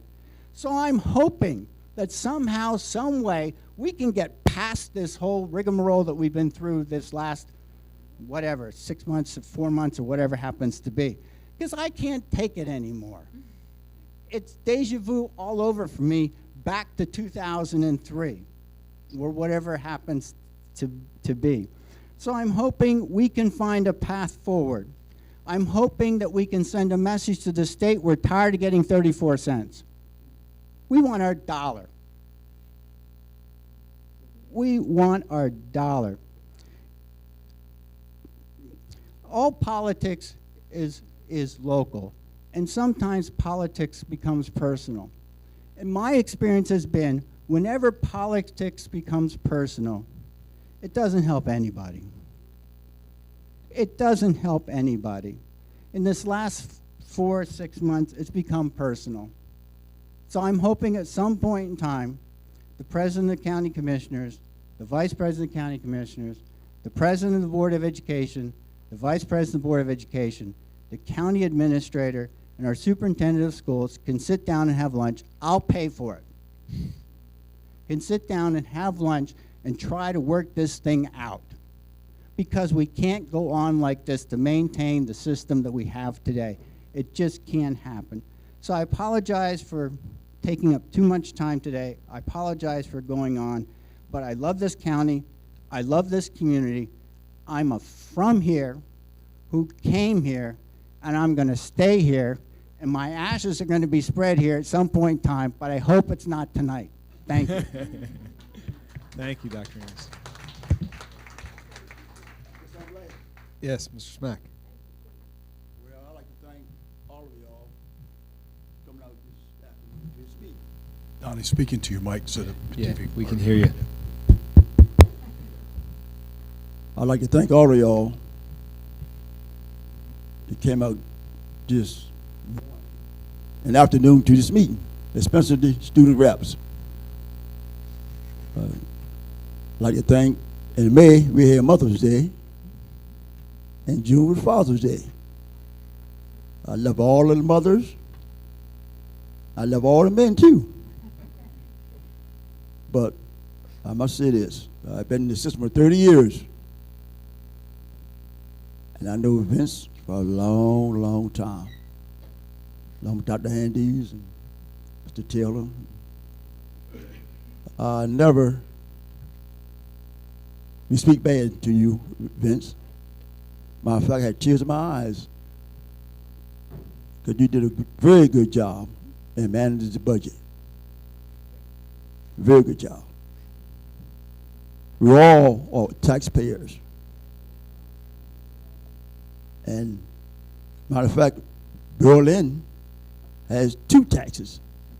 Unfortunately, I live in the county, so I'm deducting city taxes. But it's a job that we did not, the board member did not commit. I mean, we didn't do it. We didn't cause the problem. But we can solve the problem by loving one another and do the right things. And I must say this much too. It hurts my feelings, you know, when people attack one another, you know. I used to be a bodyguard at my, well, I still do pretty good now, but anyway. I'm like Dr. Handes. Let's move forward. I hope we get this thing on out. Stop attacking one another. Love one another. Put God first, and we'll be all right. Yes, sir. Thank you, Donald. And to conclude, I've always wanted to take a class with Dr. Andes. I feel like I got a small taste of it just a few minutes ago. Yes, Dr. Andes. We have seats available at Salisbury University to graduate. No. I just want to, as we end the school year, I just want to thank everyone involved with the school system for all the hard work and effort they do. You know, I have a daughter in the school system here, and she's flourished in the school system. She's done really well. Her teachers have been excellent. She's overachieving, in my opinion, and that's due to all the hard work that everybody involved in the school system is a part of. It's not just one person, it's everyone. So I just want to take the opportunity to thank them for a very successful school year and everyone on this executive team that does such a terrific job. So moving forward, the next regular Board of Education meeting will be held Tuesday, July 11th, 2023, in the Sarah D. Thompson Meeting Room in Worcester County Board of Education Central Office, located at 6270 Worcester Highway, Newark, Maryland. The open session will begin around 5:30 and will immediately consider voting to go into closed session under Articles 3-305B of the Annotated Code of Maryland. The board will reconvene in open session at 6 p.m. and board meeting information is posted on the website www.worcesterk12.org, located under board meeting docs. And now I'm going to turn it over to Mr. Taylor for some announcements. Mr. Taylor? I just have one today, Mr. Ferrante. On Thursday, June 22nd, the board and the leadership team will be attending the Eastern Shore Leadership Conference at Chesapeake College. It starts at 8:30. Board members, before you leave today, don't leave. If you're planning to ride with us or drive separate, I need to know so that we don't leave anybody behind. So let me know. And we'll talk before you walk out the door. With that, I'll turn it back to you. Okay. So just want our student representatives to know that most of our meetings don't last quite this long. So don't get too worried. Can I have a motion and a second to adjourn today's open session meeting? Motion by Mr. Smack. Second. A second by Mr. Gordy. All in favor? Aye. Any opposed? We are adjourned.